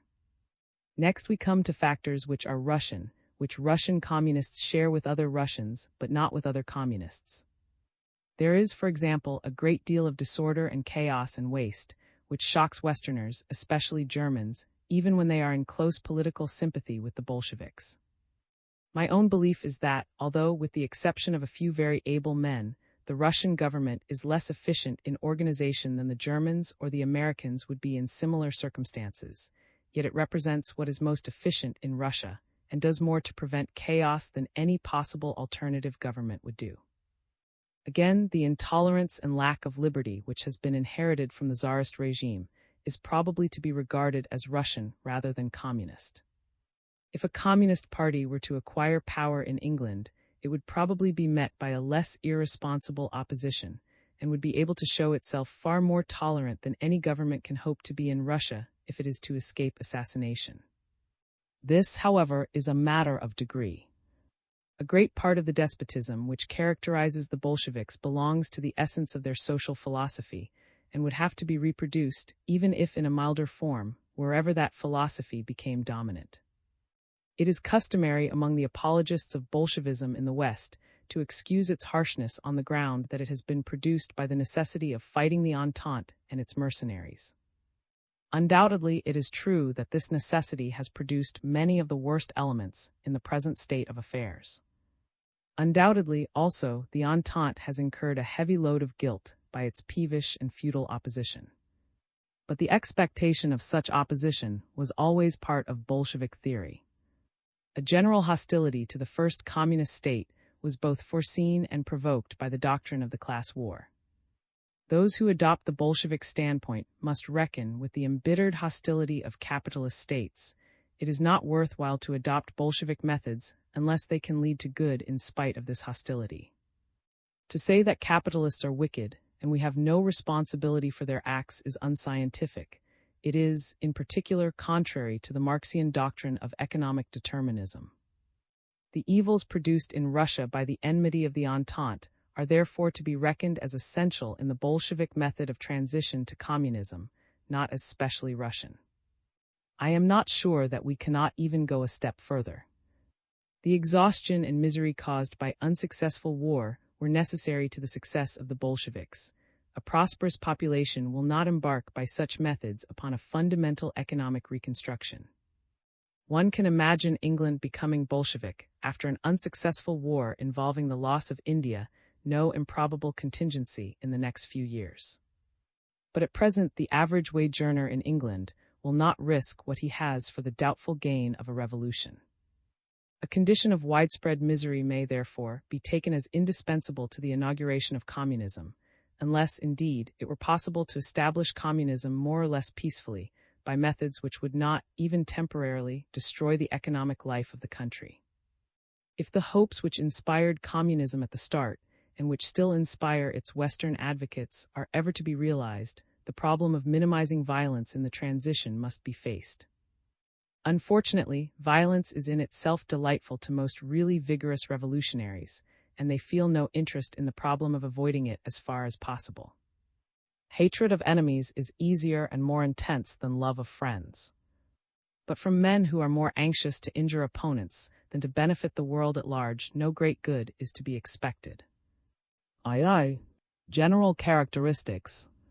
I entered Soviet Russia on May 11th and recrossed the frontier on June 16th.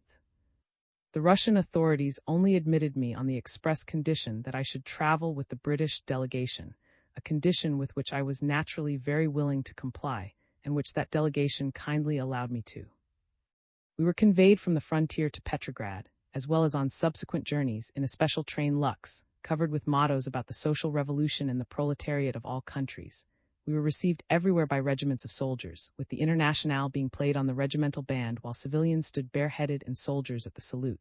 Congratulatory orations were made by local leaders and answered by prominent communists who accompanied us.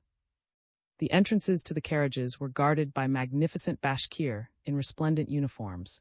In short, everything was done to make us feel like the Prince of Wales. Innumerable functions were arranged for us: banquets, public meetings, military reviews, etc. The assumption was that we had come to testify to the solidarity of British with Russian communism, and on that assumption the utmost possible use was made of us for Bolshevik propaganda. We, on the other hand, desired to ascertain what we could of Russian conditions and Russian methods of government, which was impossible in the atmosphere of a royal progress. Hence arose an amicable contest, degenerating at times into a game of hide and seek. While they assured us how splendid the banquet or parade was going to be, we tried to explain how much we should prefer a quiet walk in the streets. I, not being a member of the delegation, felt less obligation than my companions did to attend at propaganda meetings where one knew the speeches by heart beforehand.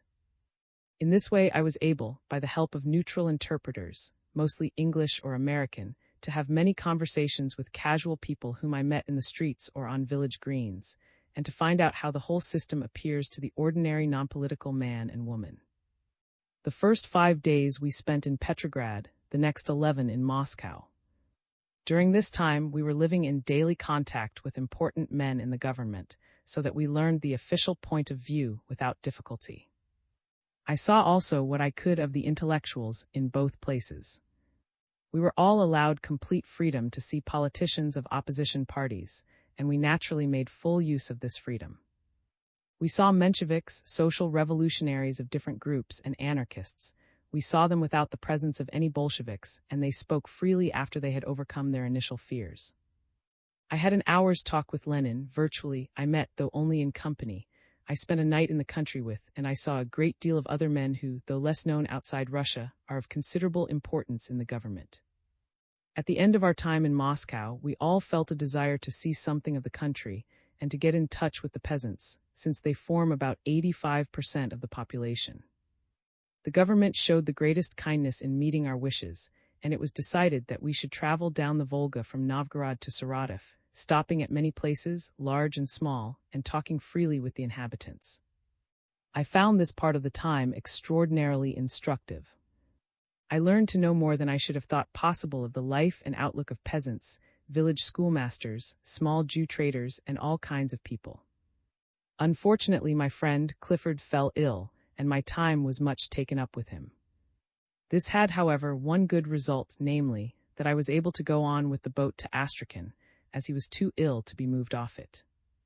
This not only gave me further knowledge of the country, but made me acquainted with acting Minister of Transport, who was traveling on the boat to organize the movement of oil from Baku up the Volga, and who was one of the ablest as well as kindest people whom I met in Russia. One of the first things that I discovered after passing the red flag, which marks the frontier of Soviet Russia, amid a desolate region of marsh, pine wood, and barbed wire entanglements, was the profound difference between the theories of actual Bolsheviks and the version of those theories current among advanced socialists in this country. Friends of Russia here think of the dictatorship of the proletariat as merely a new form of representative government, in which only working men and women have votes, and the constituencies are partly occupational, not geographical. They think that proletariat means proletariat, but dictatorship does not quite mean dictatorship. This is the opposite of the truth. When a Russian communist speaks of dictatorship, he means the word literally, but when he speaks of the proletariat, he means the word in a Pickwickian sense. He means the class-conscious part of the proletariat, i.e., the Communist Party one. He includes people by no means proletarian, such as Lenin, and who have the right opinions, and he excludes such wage earners as have not the right opinions, whom he classifies as lackeys of the bourgeoisie. The communist who sincerely believes the party creed is convinced that private property is the root of all evil. He is so certain of this that he shrinks from no measures, however harsh, which seem necessary for constructing and preserving the communist state. He spares himself as little as he spares others. He works 16 hours a day and forgoes his Saturday half-holiday. He volunteers for any difficult or dangerous work which needs to be done, such as clearing away piles of infected corpses left by or. In spite of his position of power and his control of supplies, he lives an austere life. He is not pursuing personal ends, but aiming at the creation of a new social order. The same motives, however, which make him austere make him also ruthless. Marx has taught that communism is fatally predestined to come about. This fits in with the Oriental traits in the Russian character and produces a state of mind not unlike that of the early successors of Mohammed. Opposition is crushed without mercy and without shrinking from the methods of the Tsarist police, many of whom are still employed at their old work. Since all evils are due to private property, the evils of the Bolshevik regime, while it has to fight private property, will automatically cease as soon as it has succeeded. These views are the familiar consequences of fanatical belief. To an English mind, they reinforce the conviction upon which English life has been based ever since 1688, that kindliness and tolerance are worth all the creeds in the world, a view which, it is true, we do not apply to other nations or to subject races. In a very novel society, it is natural to seek for historical parallels. The side of the present Russian government is most nearly paralleled by the Directoire in France, but on its better side it is closely analogous to the rule of. The sincere communists and all the older members of the party have proved their sincerity by years of persecution, are not unlike the Puritan soldiers in their stern politico-moral purpose. Dealings with Parliament are not unlike Lenin with the Constituent Assembly. Both, starting from a combination of democracy and religious faith, were driven to sacrifice democracy to religion enforced by military dictatorship. Both tried to compel their countries to live at a higher level of morality and effort than the population found tolerable. Life in modern Russia, as in Puritan England, is in many ways contrary to instinct. And if the Bolsheviks ultimately fall, it will be for the reason for which the Puritans fell, because there comes a point at which men feel that amusement and ease are worth more than all other goods put together. Far closer than any actual historical parallel is the parallel of Plato's Republic. The Communist Party corresponds to the guardians. The soldiers have about the same status in both. There is in Russia an attempt to deal with family life more or less as Plato suggested. I suppose it may be assumed that every teacher of Plato throughout the world abhors Bolshevism, and that every Bolshevik regards Plato as an antiquated bourgeois. Nevertheless, the parallel is extraordinarily exact between Plato's Republic and the regime which the better Bolsheviks are endeavoring to create. Bolshevism is internally aristocratic and externally militant. The communists in many ways resemble the British public school type. They have all the good and bad traits of an aristocracy which is young and vital. They are courageous, energetic, capable of command, always ready to serve the state. On the other hand, they are dictatorial, lacking in ordinary consideration for the plebs. They are practically the sole possessors of power, and they enjoy innumerable advantages in consequence. Most of them, though far from luxurious, have better food than other people. Only people of some political importance can obtain motor cars or telephones. Permits for railway journeys, for making purchases at the Soviet stores, where prices are about 1/50th of what they are in the market, for going to the, and so on, are of course easier to obtain for the friends of those in power than for ordinary mortals. In 1,000 ways, the communists have a life which is happier than that of the rest of the community. Above all, they are less exposed to the unwelcome attentions of the police and the extraordinary commission. The communist theory of international affairs is exceedingly simple. The revolution foretold by Marx, which is to abolish capitalism throughout the world, happened to begin in Russia, though Marxian theory would seem to demand that it should begin in America. In countries where the revolution has not yet broken out, the sole duty of a communist is to hasten its advent. Agreements with capitalist states can only be makeshifts and can never amount on either side to a sincere peace. No real good can come to any country without a bloody revolution. English men may fancy that a peaceful evolution is possible, but they will find their mistake. Lenin told me that he hopes to see a government in England and would wish his supporters to work for it, but solely in order that the futility of may be conclusively demonstrated to the British working man. Nothing will do any real good except the arming of the proletariat and the disarming of the bourgeoisie. Those who preach anything else are social traitors or deluded fools. For my part, after weighing this theory carefully, and after admitting the whole of its indictment of bourgeois capitalism, I find myself definitely and strongly opposed to it. The Third International is an organization which exists to promote the class war and to hasten the advent of revolution everywhere. My objection is not that capitalism is less bad than the Bolsheviks believe, but that socialism is less good, not in its best form, but in the only form which is likely to be brought about by war. The evils of war, especially of civil war, are certain and very great. The gains to be achieved by victory are problematical. In the course of a desperate struggle, the heritage of civilization is likely to be lost, while hatred, suspicion, and cruelty become normal in the relations of human beings. In order to succeed in war, a concentration of power is necessary, and from concentration of power the very same evils flow as from the capitalist concentration of wealth. For these reasons chiefly, I cannot support any movement which aims at world revolution. The damage to civilization done by revolution in one country may be repaired by the influence of another in which there has been no revolution, but in a universal cataclysm, civilization might go under for 1,000 years. But while I cannot advocate world revolution, I cannot escape from the conclusion that the governments of the leading capitalist countries are doing everything to bring it about.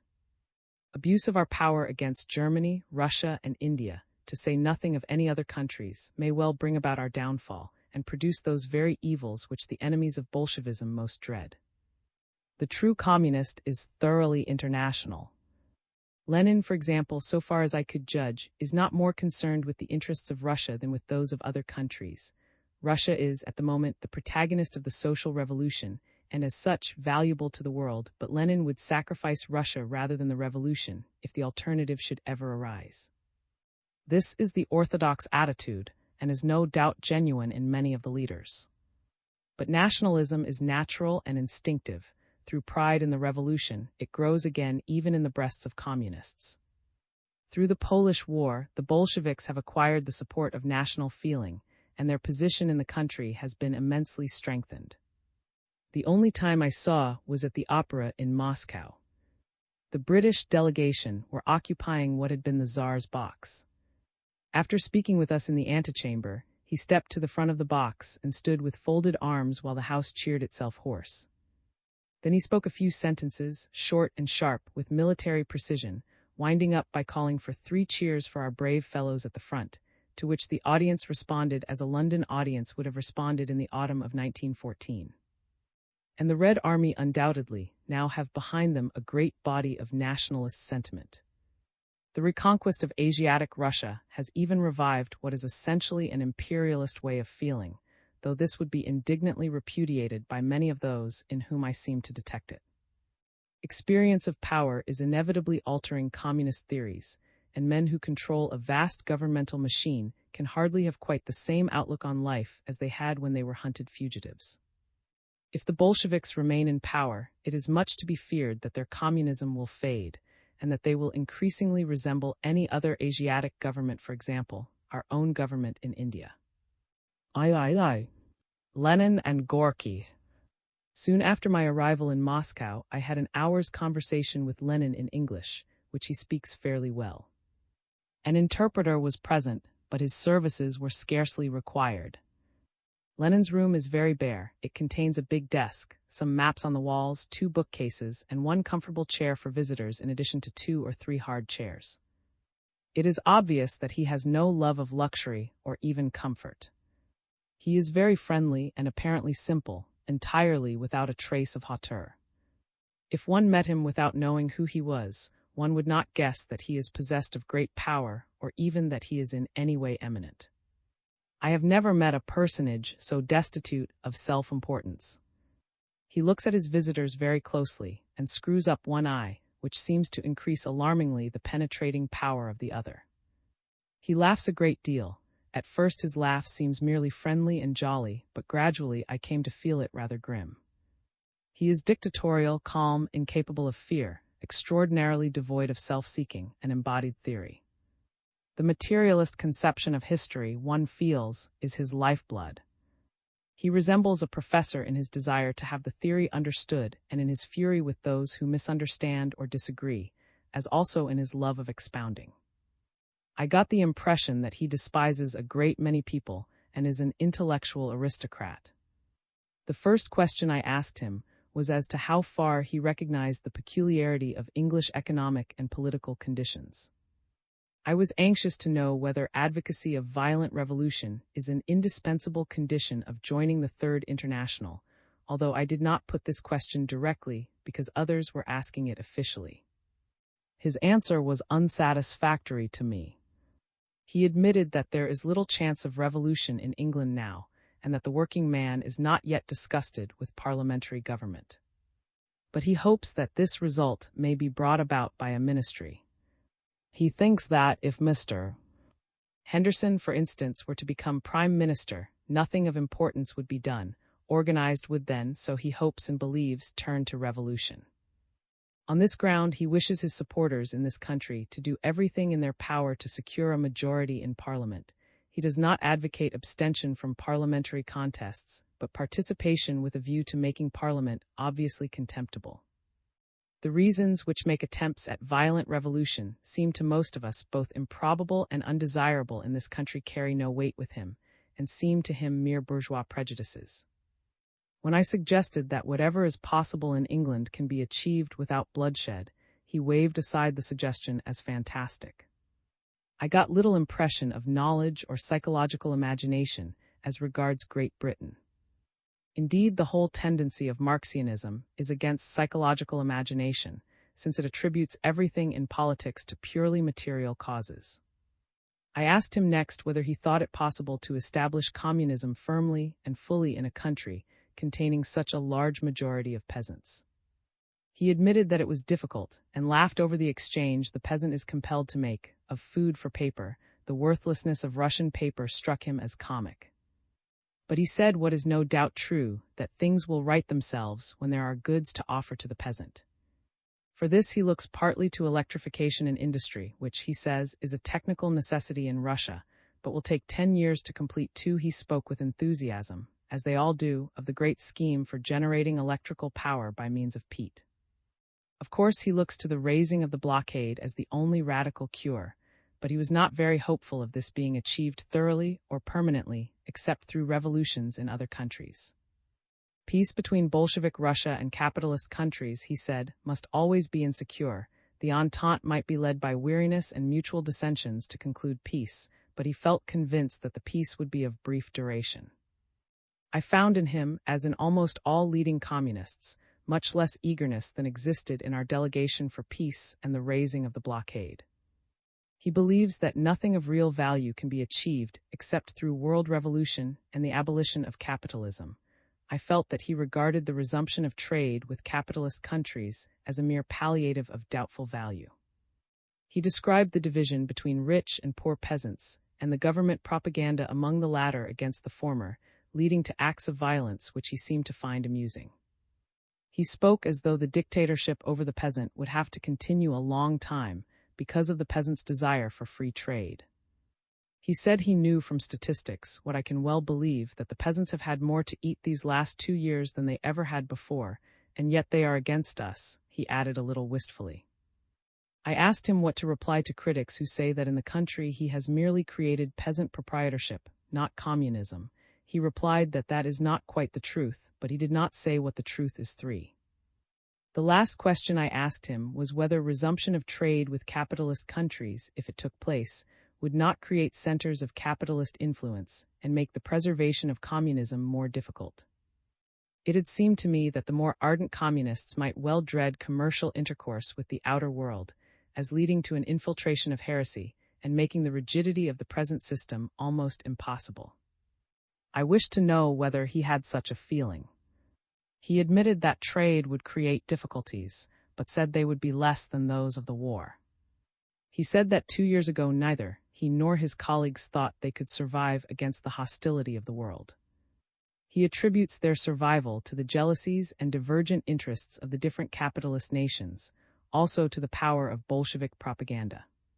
He said the Germans had laughed when the Bolsheviks proposed to combat guns with leaflets, but that the event had proved the leaflets quite as powerful.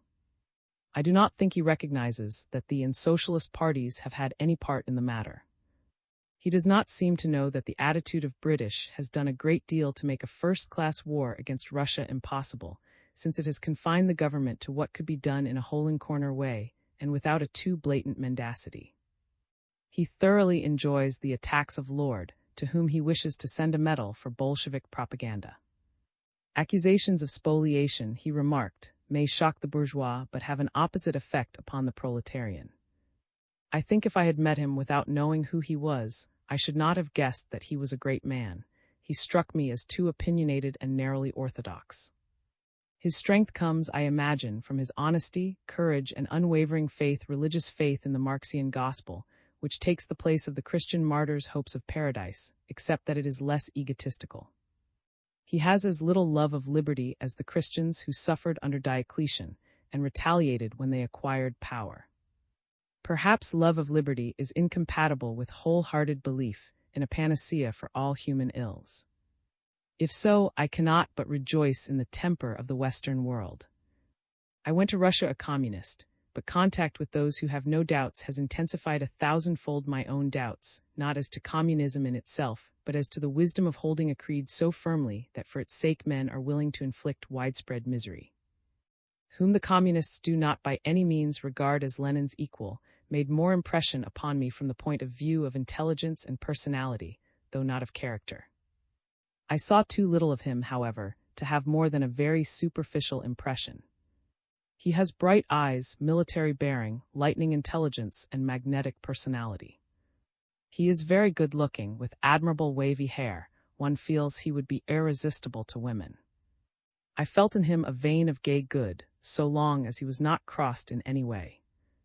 I thought, perhaps wrongly, that his vanity was even greater than his love of power, the sort of vanity that one associates with an artist or actor. The comparison with Napoleon was forced upon one. But I had no means of estimating the strength of his communist conviction, which may be very sincere and profound. An extraordinary contrast to both these men was Gorky, with whom I had a brief interview in Petrograd. He was in bed, apparently very ill and obviously heartbroken. He begged me, in anything I might say about Russia, always to emphasize what Russia has suffered. He supports the government as I should do, if I were a Russian, not because he thinks it faultless, but because the possible alternatives are worse. One felt in him a love of the Russian people which makes their present martyrdom almost unbearable, and prevents the fanatical faith by which the pure Marxians are upheld. I felt him the most lovable, and to me the most sympathetic, of all the Russians I saw.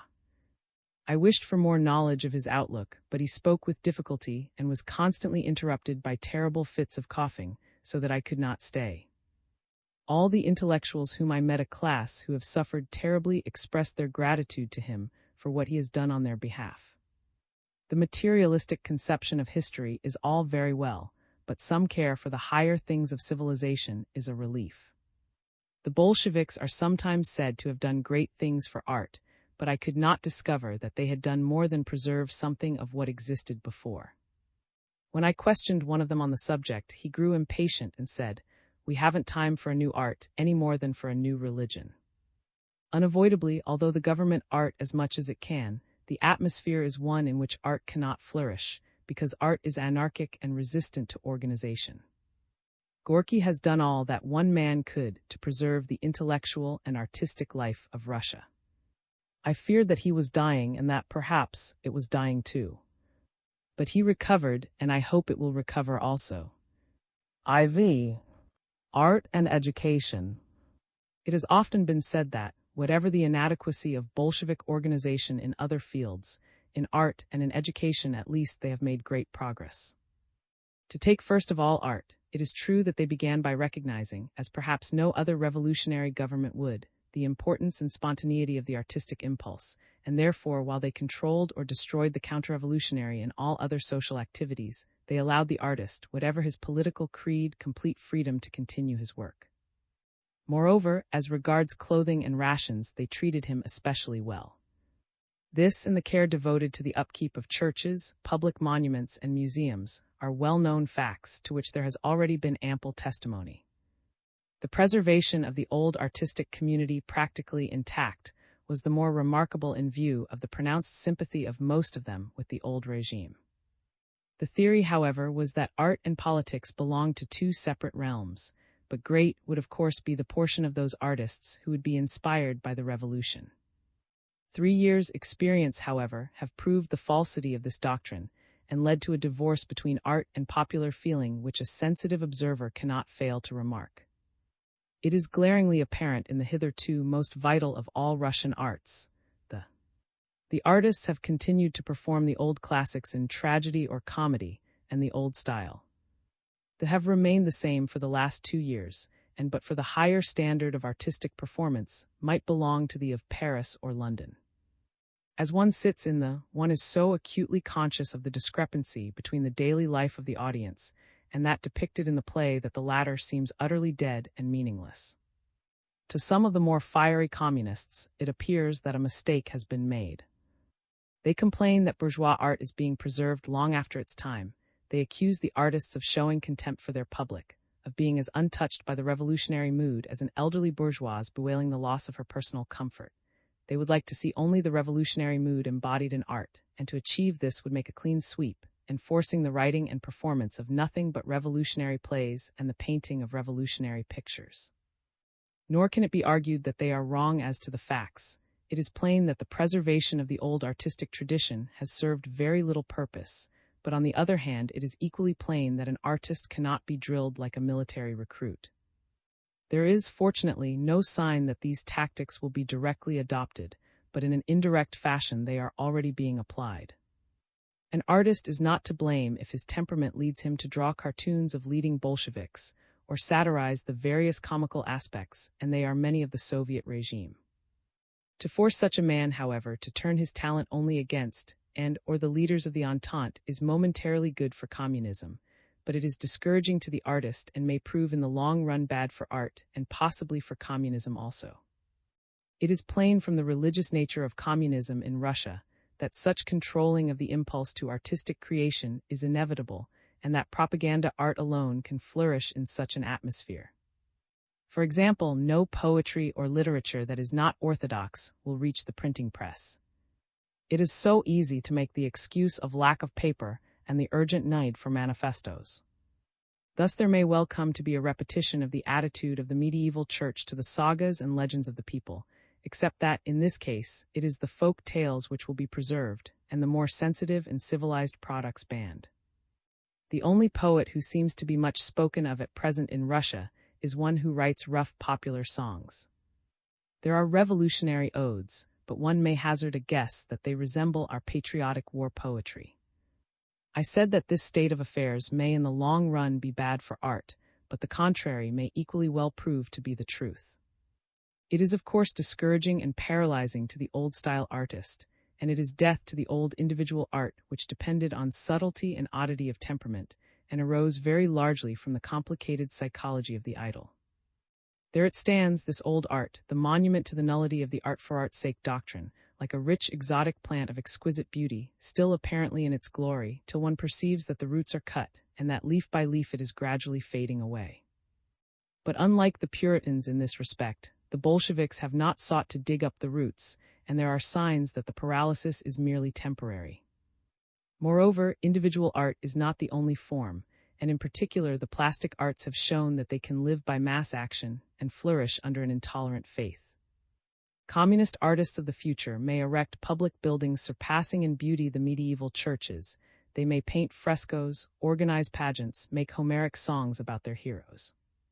Communist art will begin, and is beginning now, in the propaganda pictures and stories such as those designed for peasants and children. There is, for instance, a kind of rake, Progress, or How She Became a Communist, in which the Entente leaders make a sorry and grotesque appearance. Lenin and already figure in woodcuts as Moses and Aaron, deliverers of their people, while the mother and child who illustrate the statistics of the maternity exhibition have the grace and beauty of medieval Madonnas. Russia is only now emerging from the Middle Ages, and the church tradition in painting is passing with incredible smoothness into the service of communist doctrine. These pictures have, too, an Oriental. There are brown Madonnas in the Russian churches, and such an one illustrates the statistics of infant mortality in India, while the Russian mother, broad-footed, in gay petticoat and kerchief, sits in a starry meadow suckling her baby from a very ample white breast. I think that this movement towards the church tradition may be unconscious and instinctive, and would perhaps be deplored by many communists, for whom grandiose bad statuary and the crudity of cubism better express what they mean by revolution. But this revolution is Russian and not French, and its art, if all goes well, should inevitably bear the popular Russian stamp. It is would-be primitive and popular art that is vulgar. Such at least is the reflection engendered by an inspection of Russian peasant work as compared with the spirit of children's tales. The Russian peasant's artistic impulse is no legend. Besides the carving and embroidery which speak eloquently to peasant skill, one observes many instances in daily life. He will climb down when his slowly moving train stops by the wayside, to gather branches and flowers with which he will decorate the railway carriage both inside and out. He will work willingly at any task which has beauty for its object, and was all too prone under the old regime to waste his time and his employer's material in fashioning small metal or wooden objects with his hands. If the bourgeois tradition then will not serve, there is a popular tradition which is still live and passionate, and which may perhaps persist.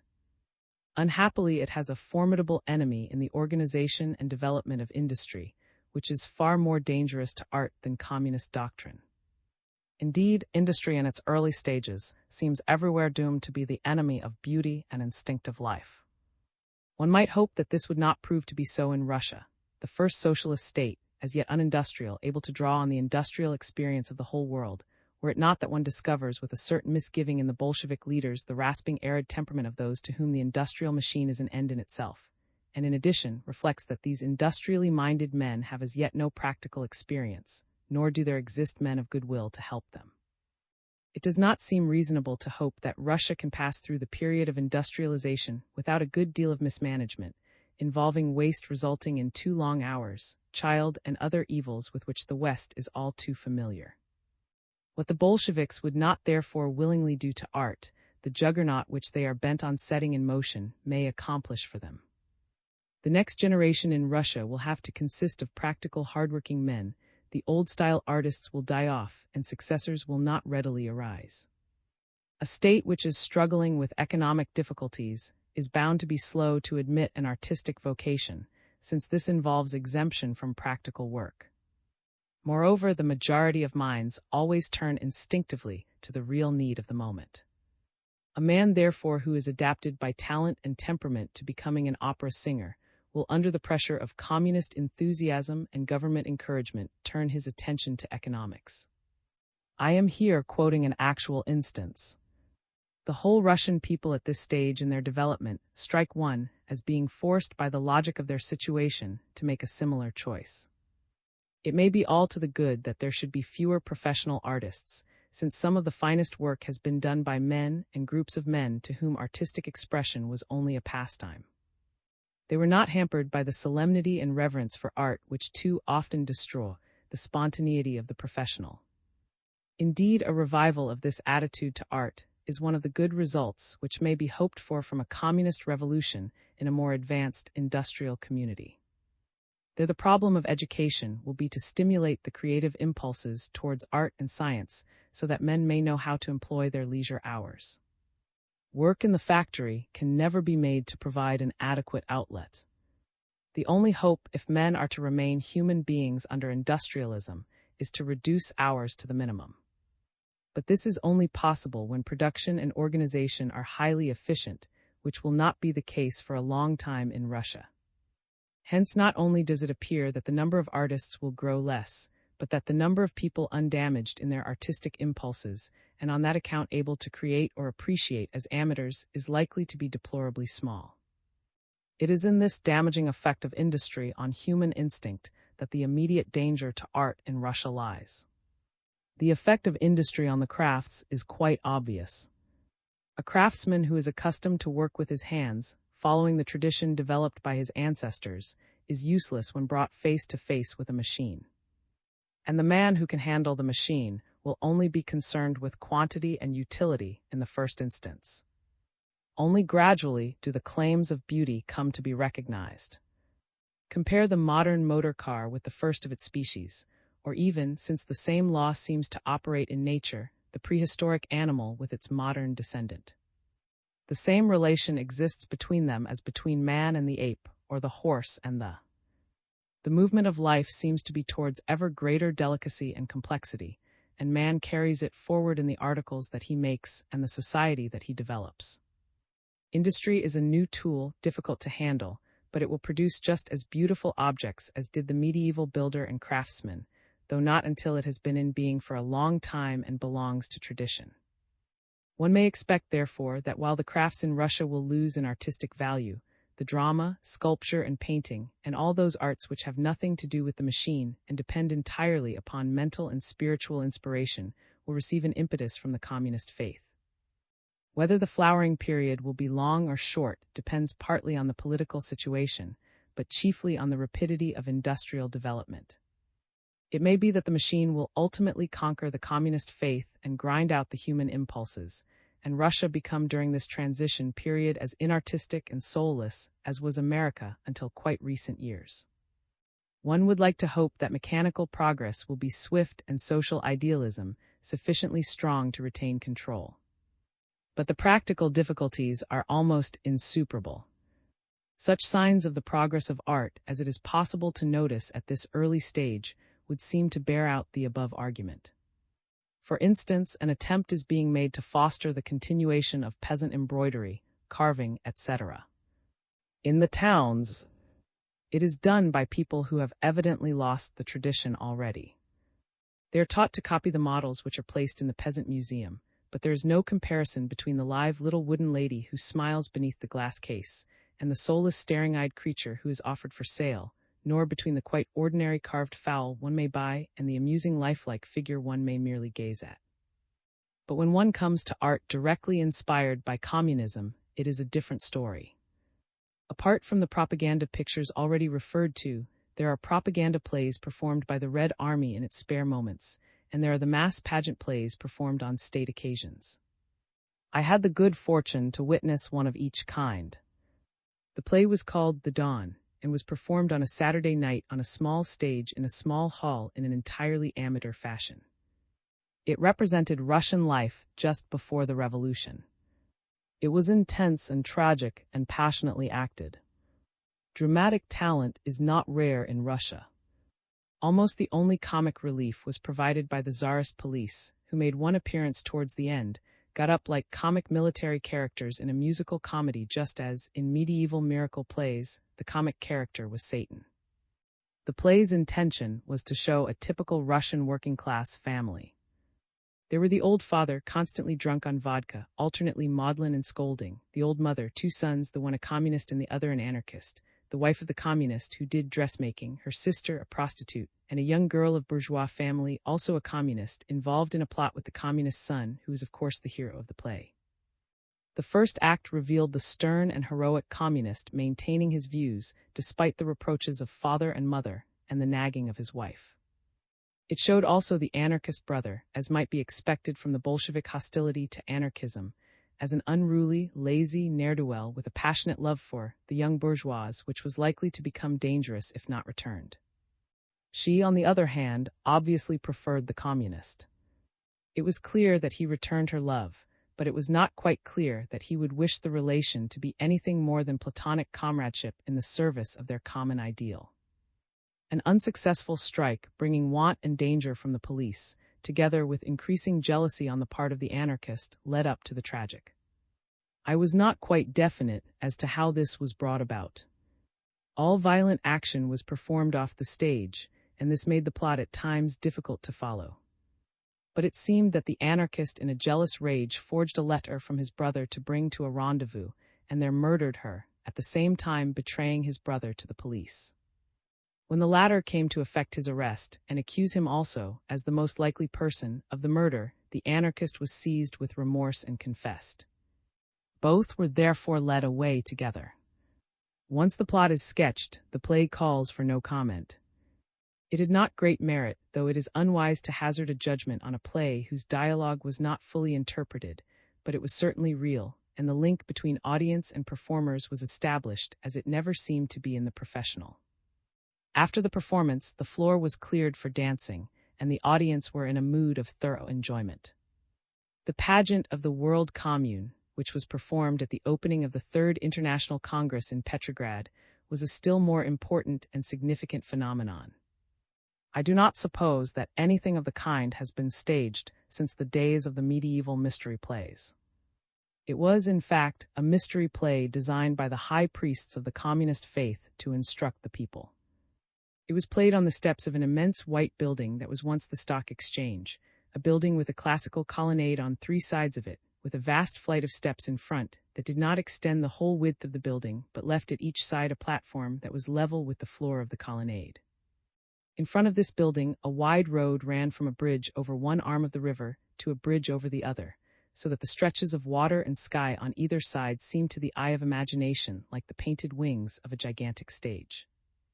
Two battered red columns of fantastic design, that were once light towers to guide ships, stood on either side midway between the extremities of the building and the water, but on the opposite side of the road.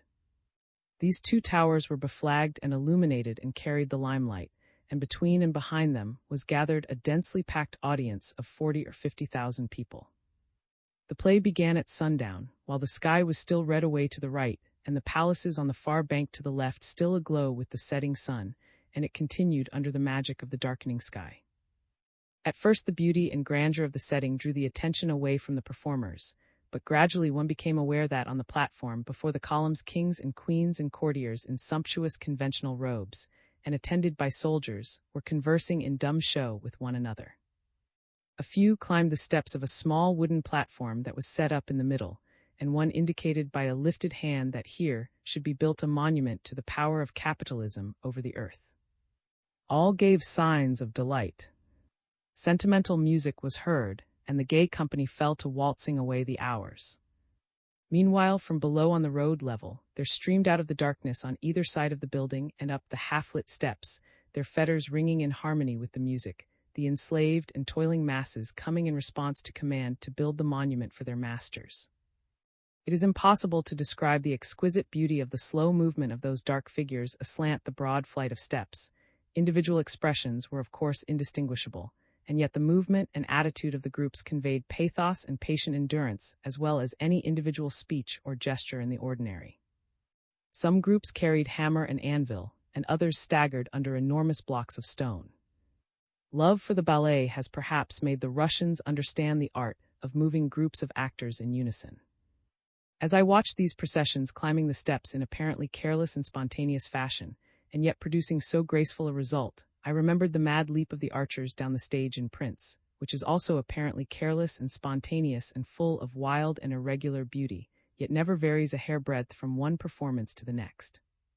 For a time the workers twirled in the shadow in their earthly world, and dancing continued in the lighted paradise of the rulers above, until presently, in sign that the monument was complete, a large yellow disc was hoisted amid acclamation above the highest platform between the columns. But at the same moment a banner was uplifted amongst the people, and a small figure was seen gesticulating. Angry fists were shaken, and the banner and speaker disappeared, only to reappear almost immediately in another part of the dense crowd. Again hostility, until finally among the French workers away up on the right, the first communist manifesto found. Rallying around their banner, the communards ran shouting down the steps, gathering supporters as they came.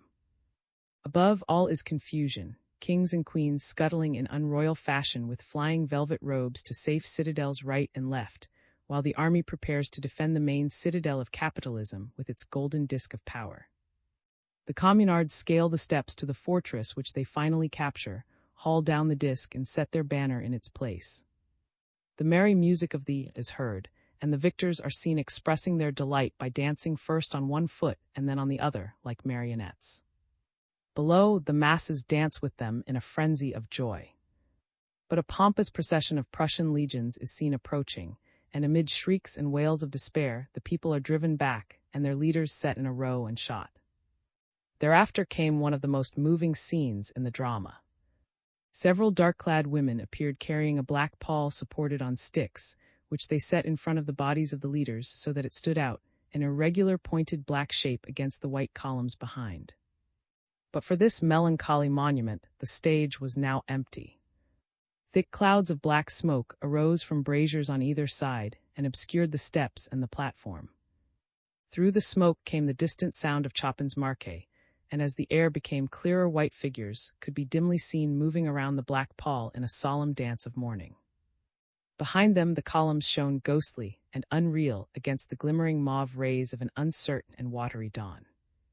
The second part of the pageant opened in July 1914. Once again the rulers were feasting and the workers at toil, but the scene was enlivened by the presence of the leaders of the Second International, a group of decrepit professorial old men, who waddled in solemn procession carrying tomes full of international learning. They sat in a row between the rulers and the people, deep in study, spectacles on nose. The call to war was the signal for a dramatic appeal from the workers to these leaders, who refused to accept the red flag, but weakly received patriotic flags from their respective governments. Elevated to be the symbol of protest, towered above the people, crying in a loud voice, but fell back immediately as the assassin's shot rang out. Then the people divided into their national groups, and the war began.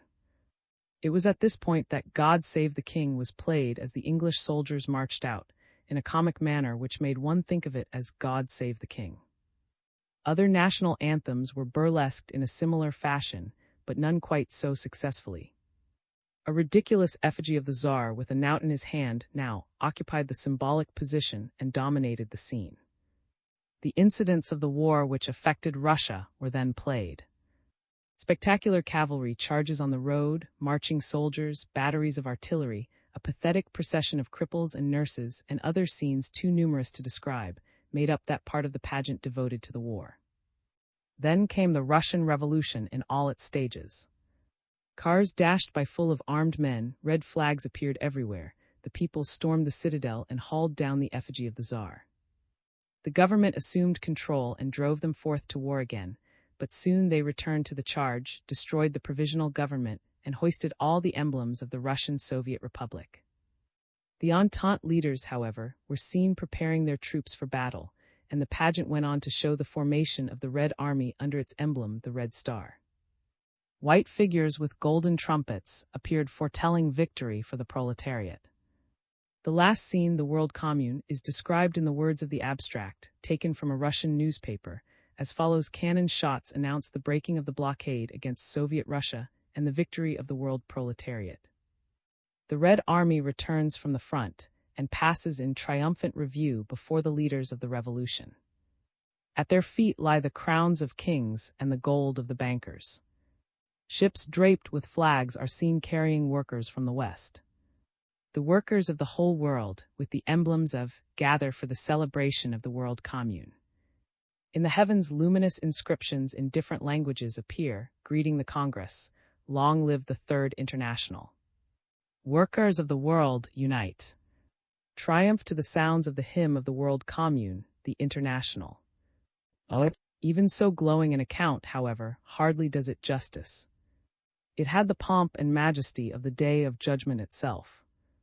Rockets climbed the skies and peppered them with 1,000 stars, fireworks blazed on all sides, garlanded and beflagged ships moved up and down the river, chariots bearing the emblems of prosperity, grapes and corn, traveled slowly along the road.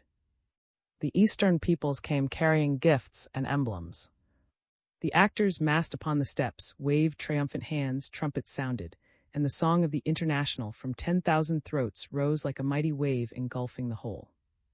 Though the end of this drama may have erred on the side of the grandiose, this may perhaps be forgiven the organizers in view of the occasion for which they prepared it. Nothing, however, could detract from the beauty and dramatic power of the opening and of many of the scenes. Moreover, the effects obtained by movement in the mass were almost intoxicating. The first entrance of the masses gave a sense of dumb and patient force that was moving in the extreme, and the frenzied delight of the dancing crowd at the victory of the French communards stirred one to ecstasy. The pageant lasted for 5 hours or more, and was as exhausting emotionally as the Passion Play is said to be. I had the vision of a great period of communist art, more especially of such open-air spectacles, which should have the grandeur and scope and eternal meaning of the plays of ancient Greece, the medieval mysteries, or the Shakespearean. In building, writing, acting, even in painting, work would be done, as it once was, by groups, not by one hand or mind, and evolution would proceed slowly until once again the individual emerged from the mass. In considering education under the Bolshevik regime, the same two factors which I have already dealt with in discussing art, namely industrial development and the communist doctrine, must be taken into account. Industrial development is in reality one of the tenets of communism, but as it is one which in Russia is likely to endanger the doctrine as a whole, I have thought it better to consider it as a separate item.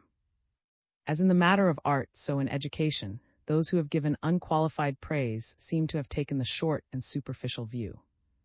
It is hardly necessary to launch into descriptions of the country homes or palaces for children, where Montessori methods prevail, where the pupils cultivate their little gardens, model in plasticine, draw and sing and act, and dance their dances barefoot on floors once sacred to the tread of the nobility. I saw a reception and distributing house in Petrograd, with which no fault could be found from the point of view of scientific organization. The children were bright-eyed and merry, and the rooms airy and clean. I saw, too, a performance by school children in Moscow which included some quite wonderful dancing, in particular an interpretation of in Hala by the method, but with an warmth which were Russian, and in odd contrast to the mathematical precision associated with most performances. But in spite of the obvious merit of such institutions as exist, misgivings would arise. To begin with, it must be remembered that it is necessary first to admit that children should be delivered up almost entirely to the state. Nominally, the mother still comes to see her child in these schools, but in actual fact, the drafting of children to the country must intervene, and the whole temper of the authorities seem to be directed towards breaking the link between mother and child. To some this will seem an advantage, and it is a point which admits of lengthy discussion, but as it belongs rather to the question of women and the family under communism, I can do no more than mention it here. Then again, it must be remembered that the tactics of the Bolsheviks towards such schools as existed under the old regime in provincial towns and villages have not been the same as their tactics towards the greater number of these schools are closed, in part, it would seem, from lack of personnel and in part from fear of counter-revolutionary propaganda. The result is that, though those schools which they have created are good and organized on modern lines, on the whole there would seem to be less diffusion of child education than before. In this, as in most other departments, the Bolsheviks show themselves loath to attempt anything which cannot be done on a large scale and impregnated with communist doctrine. It goes without saying that communist doctrine is taught in schools, as Christianity has been taught hitherto. Moreover, the communist teachers show bitter hostility to other teachers who do not accept the doctrine. At the children's entertainment alluded to above, the dances and poems performed had nearly all some close relation to communism, and a teacher addressed the children for something like an hour and a half on the duties of communists and the errors of anarchism. This teaching of communism, however necessary it may appear for the building of the communist state of the future, does seem to me to be an evil in that it is done emotionally and fanatically, with an appeal to hate and militant rather than to constructive reason. It binds the free intellect and destroys initiative. An industrial state needs not only obedient and patient workers and artists, it needs also men and women with initiative in scientific research. It is idle to provide channels for scientific research later if it is to be choked at the source. That source is an inquiring and free intellect, unhampered by iron dogma. Beneficial to artistic and emotional development, therefore, the teaching of communism as a faith may well be most pernicious to the scientific and intellectual side of education, and will lead direct to the pragmatist view of knowledge and scientific research, which the church and the capitalist already find it so convenient to adopt. But to come to the chief and most practical question, the relation of education to industry. Sooner or later, education in Russia must become subordinate to the needs of industrial development. That the Bolsheviks already realize this is proved by the articles of which recently appeared in Geneva. It was the specter of industry that haunted me throughout the consideration of education as in the consideration of art, and what I have said above of its dangers to the latter seems to me also to apply here. Montessori schools belong, in my view, to that stage in industrial development when education is directed as much towards leisure occupations as towards preparation for professional life. Possibly the fine flower of useless scientific belongs to this stage also. Nobody in Russia is likely to have much leisure for a good many years to come if the Bolshevik of industrial development is efficiently carried out. And there seemed to me to be something pathetic and almost cruel in this varied and agreeable education of the child, when one reflected on the long hours of grinding toil to which he was soon to be subject in workshop or factory. For I repeat that I do not believe industrial work in the early days of industry can be made tolerable to the worker. Once again I experienced the dread of seeing the ideals of the Russian revolutionaries go down before the logic of necessity. They are beginning to pride themselves on being hard, practical men, and it seems quite reasonable to fear that they should come to regard this full and humane development of the child as a mere luxury and ultimately neglect it. Worse still, the few of these schools which already exist may perhaps become exclusive to the communists and their children, or that company of samurai which is to leaven and govern the mass of the people. If so, they will soon come to resemble our public schools, in that they will prepare in an artificial play atmosphere men who will pass straight to the position of leaders, while the portion of the proletariat who serve under them will be reading and writing just so much technical training as is necessary in communist doctrine. This is a nightmare hypothesis, but the difficulties of the practical problem seem to warrant its entertainment. The number of people in Russia who can even read and write is extremely small. The need to get them employed industrially as rapidly as possible is very great, hence the system of education which develops out of this situation cannot be very ambitious or enlightened. Further, it will have to continue over a sufficiently long period of time to allow of the risk of its becoming stable and traditional. In adult education already the pupil comes for a short period, learns communism, reading and writing, there is hardly time to give him much more, and returns to leaven the army or his native village. In achieving this, the Bolsheviks are already doing a very important and valuable work, but they cannot hope for a long while to become the model of public instruction which they have hitherto been represented to be. And the conditions of their becoming so ultimately are adherence to their ideals through a very long period of stress, and a lessening of fanaticism in their communist teaching, conditions which unhappily seem to be mutually incompatible. The whole of the argument set out in this chapter may be summed up in the statement of one fact which the mere idealist is prone to overlook, namely that Russia is a country at a stage in economic development not much more advanced than America in the pioneer days. The old civilization was aristocratic and exotic. It could not survive in the modern world. It is true that it produced great men, but its foundations were rotten. The new civilization may, for the moment, be less productive of individual works of genius, but it has a new solidity and gives promise of a new unity. It may be that I have taken too hopeful a view, and that the future evolution of Russia will have as little connection with the life and tradition of its present population as modern America with the life of the Red Indian tribes.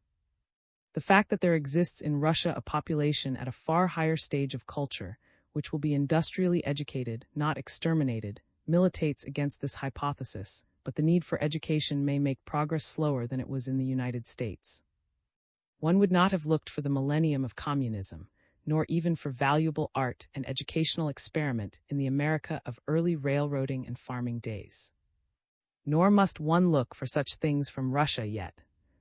It may be that during the next 100 years there, economic evolution will obscure communist ideals, until finally, in a country that has reached the stage of present-day America, the battle will be fought out again to a victorious and stable issue. Unless, indeed, the Marxian scripture prove to be not infallible, and faith and heroic devotion show themselves capable of triumphing over economic necessity. V. Communism and the Soviet Constitution. Before I went to Russia, I imagined that I was going to see an interesting experiment in a new form of representative government. I did see an interesting experiment, but not in representative government. Everyone who is interested in Bolshevism knows the series of elections, from the village meeting to the All-Russian Soviet, by which the people's commissaries are supposed to derive their power. We were told that by the recall, the occupational constituencies, and so on, a new and far more perfect machinery had been devised for ascertaining and registering the popular will. One of the things we hoped to study was the question whether the Soviet system is really superior to, in this respect. We were not able to make any such study, because the Soviet system is moribund, for no conceivable system of free election would give majorities to the communists, either in town or country. Various methods are therefore adopted for giving the victory to government candidates. In the first place, the voting is by show of hands, so that all who vote against the government are marked men. In the second place, no candidate who is not a communist can have any printing done, the printing works being all in the hands of the state. In the third place, he cannot address any meetings, because the halls all belong to the state. The whole of the press is, of course, official. No independent daily is permitted. In spite of all these obstacles, the Mensheviks have succeeded in winning about 40 seats out of 1,500 on the Moscow Soviet, by being known in certain large factories, where the electoral campaign could be conducted by word of mouth. They won, in fact, every seat that they contested. But although the Moscow Soviet is nominally sovereign in Moscow, it is really only a body of electors who choose the executive committee of 40, out of which, in turn, is chosen the presidium, consisting of 9 men who have all the power. The Moscow Soviet, as a whole, meets rarely.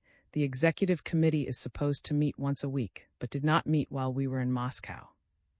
The presidium, on the contrary, meets daily. Of course, it is easy for the government to exercise pressure over the election of the executive committee, and again over the election of the presidium. It must be remembered that effective protest is impossible, owing to the absolutely complete suppression of free speech and free press. The result is that the presidium of the Moscow Soviet consists only of orthodox communists.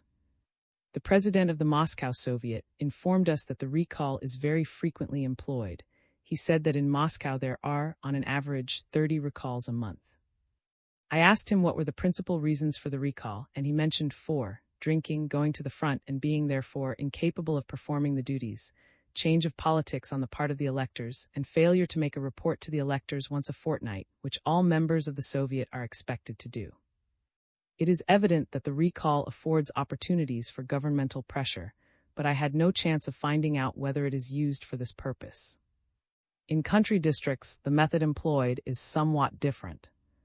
It is impossible to secure that the village Soviet shall consist of communists, because, as a rule, at any rate in the villages I saw, there are no communists. But when I asked in the villages how they were represented on the next larger area, I was met always with the reply that they were not represented at all. I could not verify this, and it is probably an overstatement, but all concurred in the assertion that if they elected a non-communist representative, he could not obtain a pass on the railway and therefore could not attend the Soviet. I saw a meeting of the Soviet of Saratov. The representation is so arranged that the town workers have an enormous preponderance over the surrounding peasants, but even allowing for this, the proportion of peasants seemed astonishingly small for the center of a very important agricultural area. The All-Russian Soviet, which is constitutionally the supreme body, to which the people's commissaries are responsible, meets seldom and has become increasingly formal. Its sole function at present, so far as I could discover, is to ratify, without discussion, previous decisions of the Communist Party on matters, especially concerning foreign policy, upon which the Constitution requires its decision. All real power is in the hands of the Communist Party, who number about 600,000 in a population of about 120 millions. I never came across a communist by chance. The people whom I met in the streets or in the villages, when I could get into conversation with them, almost invariably said they were of no party.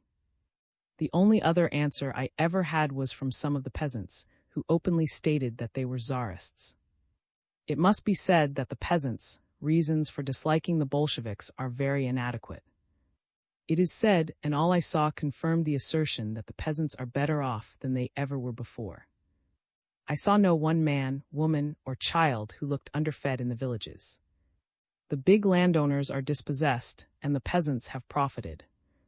But the towns and the army still need nourishing, and the government has nothing to give the peasants in return for food except paper, which the peasants resent having to take. It is a singular fact that Tsarists are worth 10 times as much as Soviet, and are much commoner in the country. Although they are illegal, pocketbooks full of them are openly displayed in the marketplaces. I do not think it should be inferred that the peasants expect a Tsarist restoration. They are merely actuated by custom and dislike of novelty. They have never heard of the blockade. Consequently, they cannot understand why the government is unable to give them the clothes and agricultural implements that they need. Having got their land and being ignorant of affairs outside their own neighborhood, they wish their own village to be independent and would resent the demands of any government whatever. Within the Communist Party there are, of course, as always in a bureaucracy, different factions, though hitherto the external pressure has prevented disunion. It seemed to me that the personnel of the bureaucracy could be divided into 3 classes. There are first the old revolutionists, tested by years of persecution. These men have most of the highest posts. Prison and exile have made them tough and fanatical, and rather out of touch with their own country. They are honest men, with a profound belief that communism will regenerate the world. They think themselves utterly free from sentiment, but in fact they are sentimental about communism and about the regime that they are creating. They cannot face the fact that what they are creating is not complete communism, and that communism is anathema to the peasant, who wants his own land and nothing else. They are pitiless in punishing corruption or drunkenness when they find either among officials, but they have built up a system in which the temptations to petty corruption are tremendous, and their own materialistic theory should persuade them that under such a system corruption must be rampant. The second class in the bureaucracy, among whom are to be found most of the men occupying political posts just below the top, consists of arrivistes, who are enthusiastic Bolsheviks because of the material success of Bolshevism. With them must be reckoned the army of policemen, spies, and secret agents, largely inherited from the Tsarist times, who make their profit out of the fact that no one can live except by breaking the law. This aspect of Bolshevism is by the Extraordinary Commission, a body practically independent of the government, possessing its own regiments, who are better fed than the Red Army.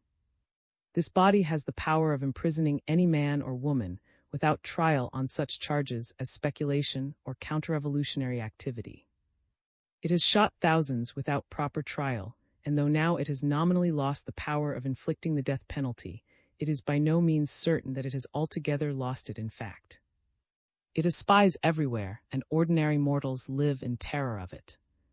The third class in the bureaucracy consists of men who are not ardent communists, who have to the government since it has proved itself stable, and who work for it either out of patriotism or because they enjoy the opportunity of developing their ideas freely without the obstacle of traditional institutions. Among this class are to be found men of the type of the successful businessman, men with the same sort of ability as is found in the American self-made trust magnate, but working for success and power, not for money. There is no doubt that the Bolsheviks are successfully solving the problem of enlisting this kind of ability in the public service, without permitting it to amass wealth as it does in capitalist communities. This is perhaps their greatest success so far, outside the domain of war. It makes it possible to suppose that, if Russia is allowed to have peace, an amazing industrial development may take place, making Russia a rival of the United States. The Bolsheviks are industrialists in all their aims. They love everything in modern industry except the excessive rewards of the capitalists. And the harsh discipline to which they are subjecting the workers is calculated, if anything can, to give them the habits of industry and honesty which have hitherto been lacking, and the lack of which alone prevents Russia from being one of the foremost industrial countries. The failure of Russian industry. At first sight it is surprising that Russian industry should have collapsed as badly as it has done, and still more surprising that the efforts of the communists have not been more successful in reviving it. As I believe that the continued efficiency of industry is the main condition for success in the transition to a communist state, I shall to analyze the causes of the collapse, with a view to the discovery of ways by which it can be avoided elsewhere. Of the fact of the collapse there can be no doubt. The Ninth Congress of the Communist Party, March-April 1920, speaks of the incredible catastrophes of public economy, and in connection with transport, which is one of the vital elements of the problem, it acknowledges the terrible collapse of the transport and the railway system, and urges the introduction of measures which cannot be delayed and which are to obviate the complete paralysis of the railway system, and together with this, the ruin of the Soviet Republic. Almost all those who have visited Russia would confirm this view of the gravity of the situation. In the factories, in great works like those of, and very little except war work is being done, machinery stands idle and plant is becoming unusable. One sees hardly any new manufactured articles in Russia, beyond a certain very inadequate quantity of clothes and boots, always excepting what is needed for the army. And the difficulty of obtaining food is conclusive evidence of the absence of goods, such as are needed by the peasants. How has this state of affairs arisen? And why does it continue? A great deal of disorganization occurred before the first revolution and under. Russian industry was partly dependent on Poland. The war was conducted by methods of reckless extravagance, especially as regards rolling stock. There was a tendency to universal holiday, under the impression that freedom had removed the necessity for work. But when all this is admitted to the full, it remains true that the state of industry under the Bolsheviks is much worse than even under. The first and most obvious reason for this is that Russia was quite unusually dependent upon foreign assistance. Not only did the machinery in the factories and the locomotives on the railways come from abroad, but the organizing and technical brains in industry were mainly foreign. When the Entente became hostile to Russia, the foreigners in Russian industry either left the country or assisted counter-revolution. Even those who were in fact loyal naturally became suspect, and could not well be employed in responsible posts, any more than Germans could in England during the war. The native Russians who had technical or business skill were little better. They almost all sabotaged in the first period of the Bolshevik regime. One hears amusing stories of common sailors frantically struggling with complicated accounts, because no competent accountant would work for the Bolsheviks. But those days passed. When the government was seen to be stable, a great many of those who had formerly sabotaged it became willing to accept posts under it, and are now in fact so employed, often at quite exceptional salaries. Their importance is thoroughly realized. One resolution at the above-mentioned Congress says, I quote verbally the unedited document which was given to us in Moscow. Being of opinion that without a scientific organization of industry, even the widest application of compulsory service, as the great heroism of the working class, will not only fail to secure the establishment of a powerful socialist production, but will also fail to assist the country to free itself from the clutches of poverty, the Congress considers it imperative to register all able specialists of the various departments of public economy and widely to utilize them for the purpose of industrial organization. The Congress considers the elucidation for the wide masses of the workers of the tremendous character of the economic problems of the country to be one of the chief problems of industrial and general political agitation and propaganda, and of equal importance to this, technical education and administrative and scientific technical experience.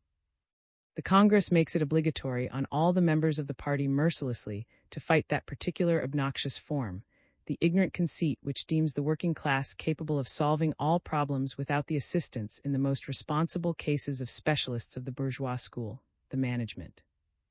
Demagogic elements who speculate on this kind of prejudice in the more backward section of our working classes can have no place in the ranks of the party of scientific socialism. But Russia alone is unable to supply the amount of skill required and is very deficient in technical instructors, as well as in skilled workmen. One was told over and over again that the first step in improvement would be the obtaining of spare parts for locomotives. It seems strange that these could not be manufactured in Russia. To some extent they can be, and we were shown locomotives which had been repaired on communist Saturdays. But in the main, the machinery for making spare parts is lacking, and the skill required for its manufacture does not exist. Thus dependence on the outside world persists, and the blockade continues to do its deadly work of spreading hunger, demoralization, and despair. The food question is intimately bound up with the question of industry. There is a vicious circle, for not only does the absence of manufactured goods cause a food shortage in the towns, but the food shortage, in turn, diminishes the strength of the workers and makes them less able to produce goods. I cannot but think that there has been some mismanagement as regards the food question. For example, in Petrograd many workers have allotments and often work in them for 8 hours after an 8-hour day in their regular employment. But the food produced in the allotments is taken for general consumption, not left to each individual producer. This is in accordance with communist theory, but of course greatly diminishes the incentive to work and increases the red tape and administrative machinery. Lack of fuel has been another very grave source of trouble. Before the war, coal came mostly from Poland and the Donets Basin. Poland is lost to Russia, and the basin was in the hands of, who so destroyed the mines before retreating that they are still not in working order. The result is a practically complete absence of coal. Oil, which is equally important in Russia, was also lacking until the recent recovery of Baku. All that I saw on the Volga made me believe that real efficiency has been shown in reorganizing the transport of oil, and doubtless this will do something to revive industry. But the oil used to be worked very largely by Englishmen, and English machinery is much needed for refining it. In the meantime, Russia has had to depend upon wood, which involves immense. Most of the houses are not warmed in winter, so that people live in a temperature below freezing point. Another consequence of lack of fuel was the bursting of water pipes, so that people in Petrograd, for the most part, have to go down to the Neva to fetch their water, a considerable addition to the of an already overworked day. I find it difficult to believe that, if greater efficiency had existed in the government, the food and fuel difficulties could not have been considerably alleviated. In spite of the needs of the army, there are still many horses in Russia. I saw troops of thousands of horses on the Volga, which apparently belonged to tribes. By the help of carts and sledges, it ought to be possible, without more than is warranted by the importance of the problem, to bring food and timber into Moscow and Petrograd. It must be remembered that both cities are surrounded by forests, and Moscow at least is surrounded by good agricultural land. The government has devoted all its best energies hitherto to the two tasks of war and propaganda, while industry and the food problem have been left to a lesser degree of energy and intelligence. It is no doubt probable that, if peace is secured, the economic problems will receive more attention than hitherto. But the Russian character seems less adapted to steady work of an unexciting nature than to heroic efforts on great occasions. It has immense passive endurance, but not much active tenacity. Whether, with the menace of foreign invasion removed, enough day-by-day detailed energy would exist for the reorganization of industry is a doubtful question, as to which only time can decide. This leads to the conclusion, which I think is adopted by most of the leading men in Russia, that it will be very difficult indeed to save the revolution without outside economic assistance. Outside assistance from capitalist countries is dangerous to the principles of communism, as well as precarious from the likelihood of fresh causes of quarrel. But the need of help is urgent, and if the policy of promoting revolution elsewhere were to succeed, it would probably render the nations concerned temporarily incapable of supplying Russian needs. It is therefore necessary for Russia to accept the risks and uncertainties involved in attempting to make peace with the Entente and to trade with America. By continuing war, Russia can do infinite damage to us, especially in Asia, but cannot hope for many years to achieve any degree of internal prosperity. The situation, therefore, is one in which, even from the narrowest point of view, peace is to the interest of both parties.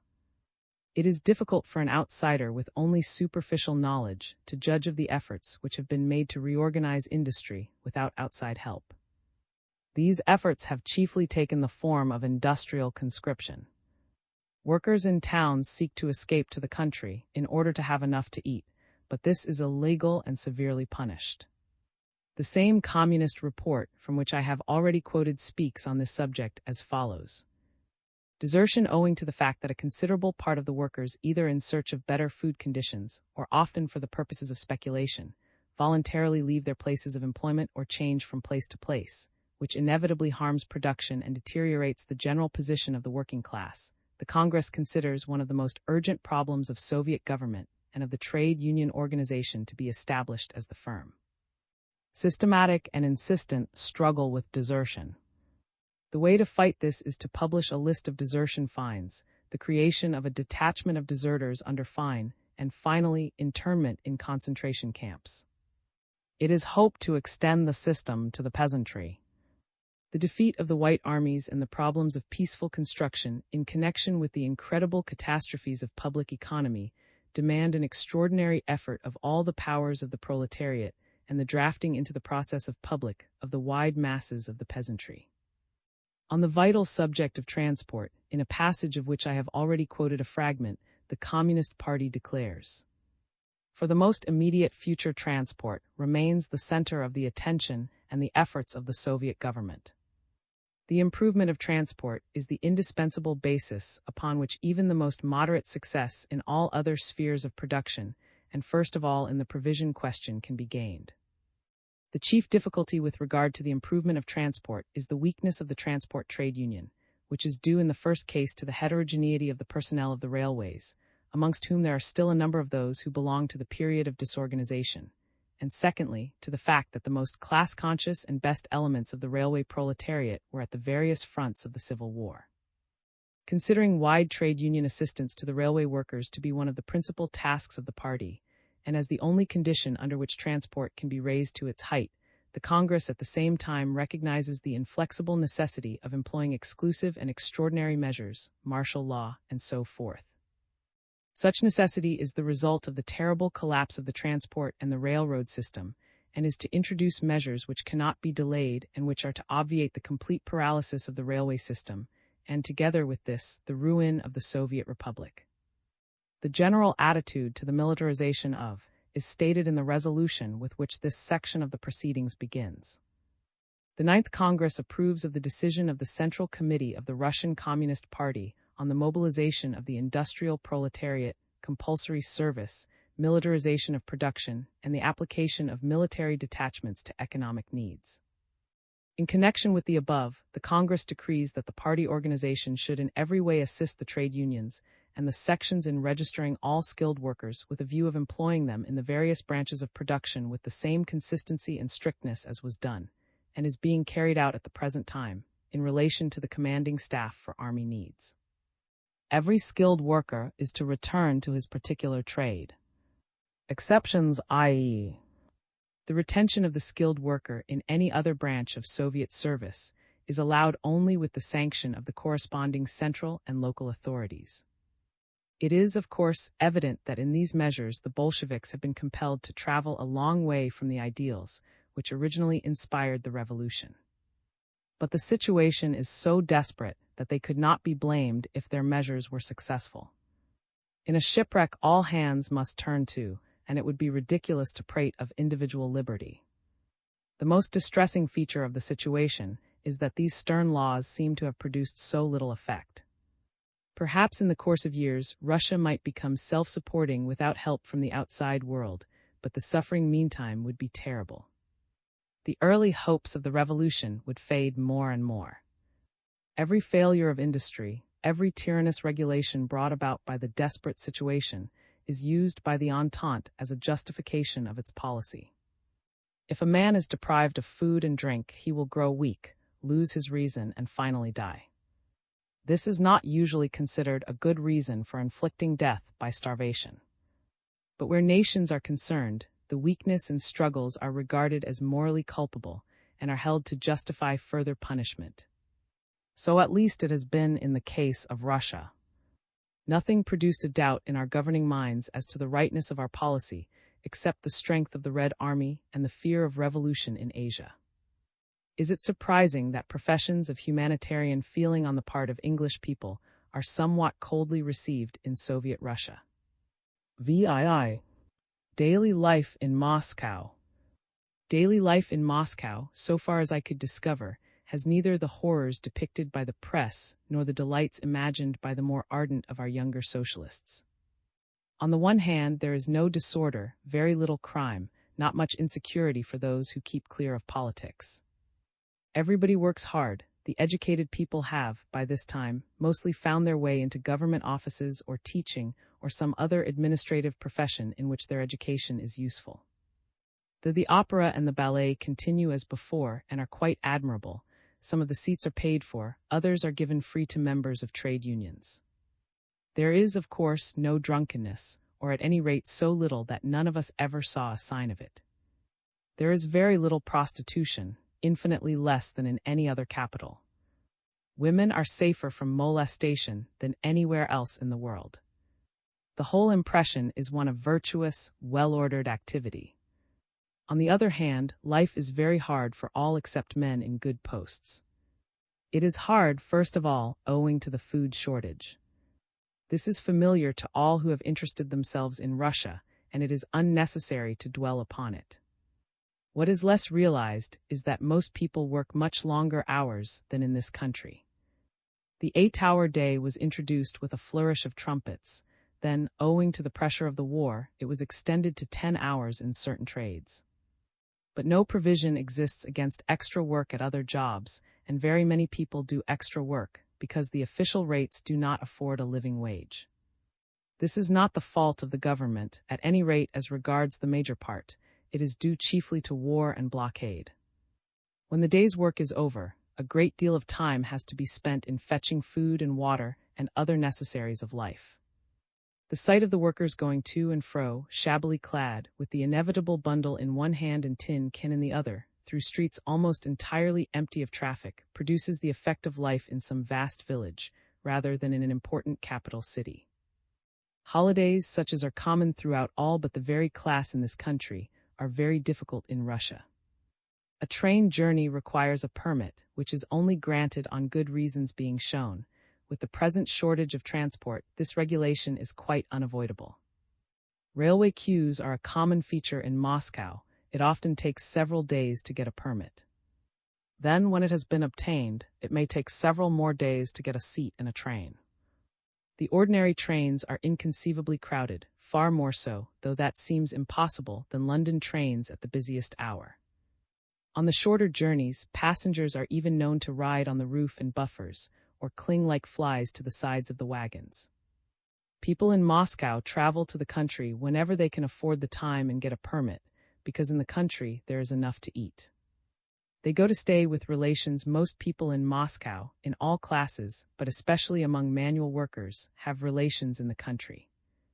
One cannot, of course, go to an hotel as one would in other countries.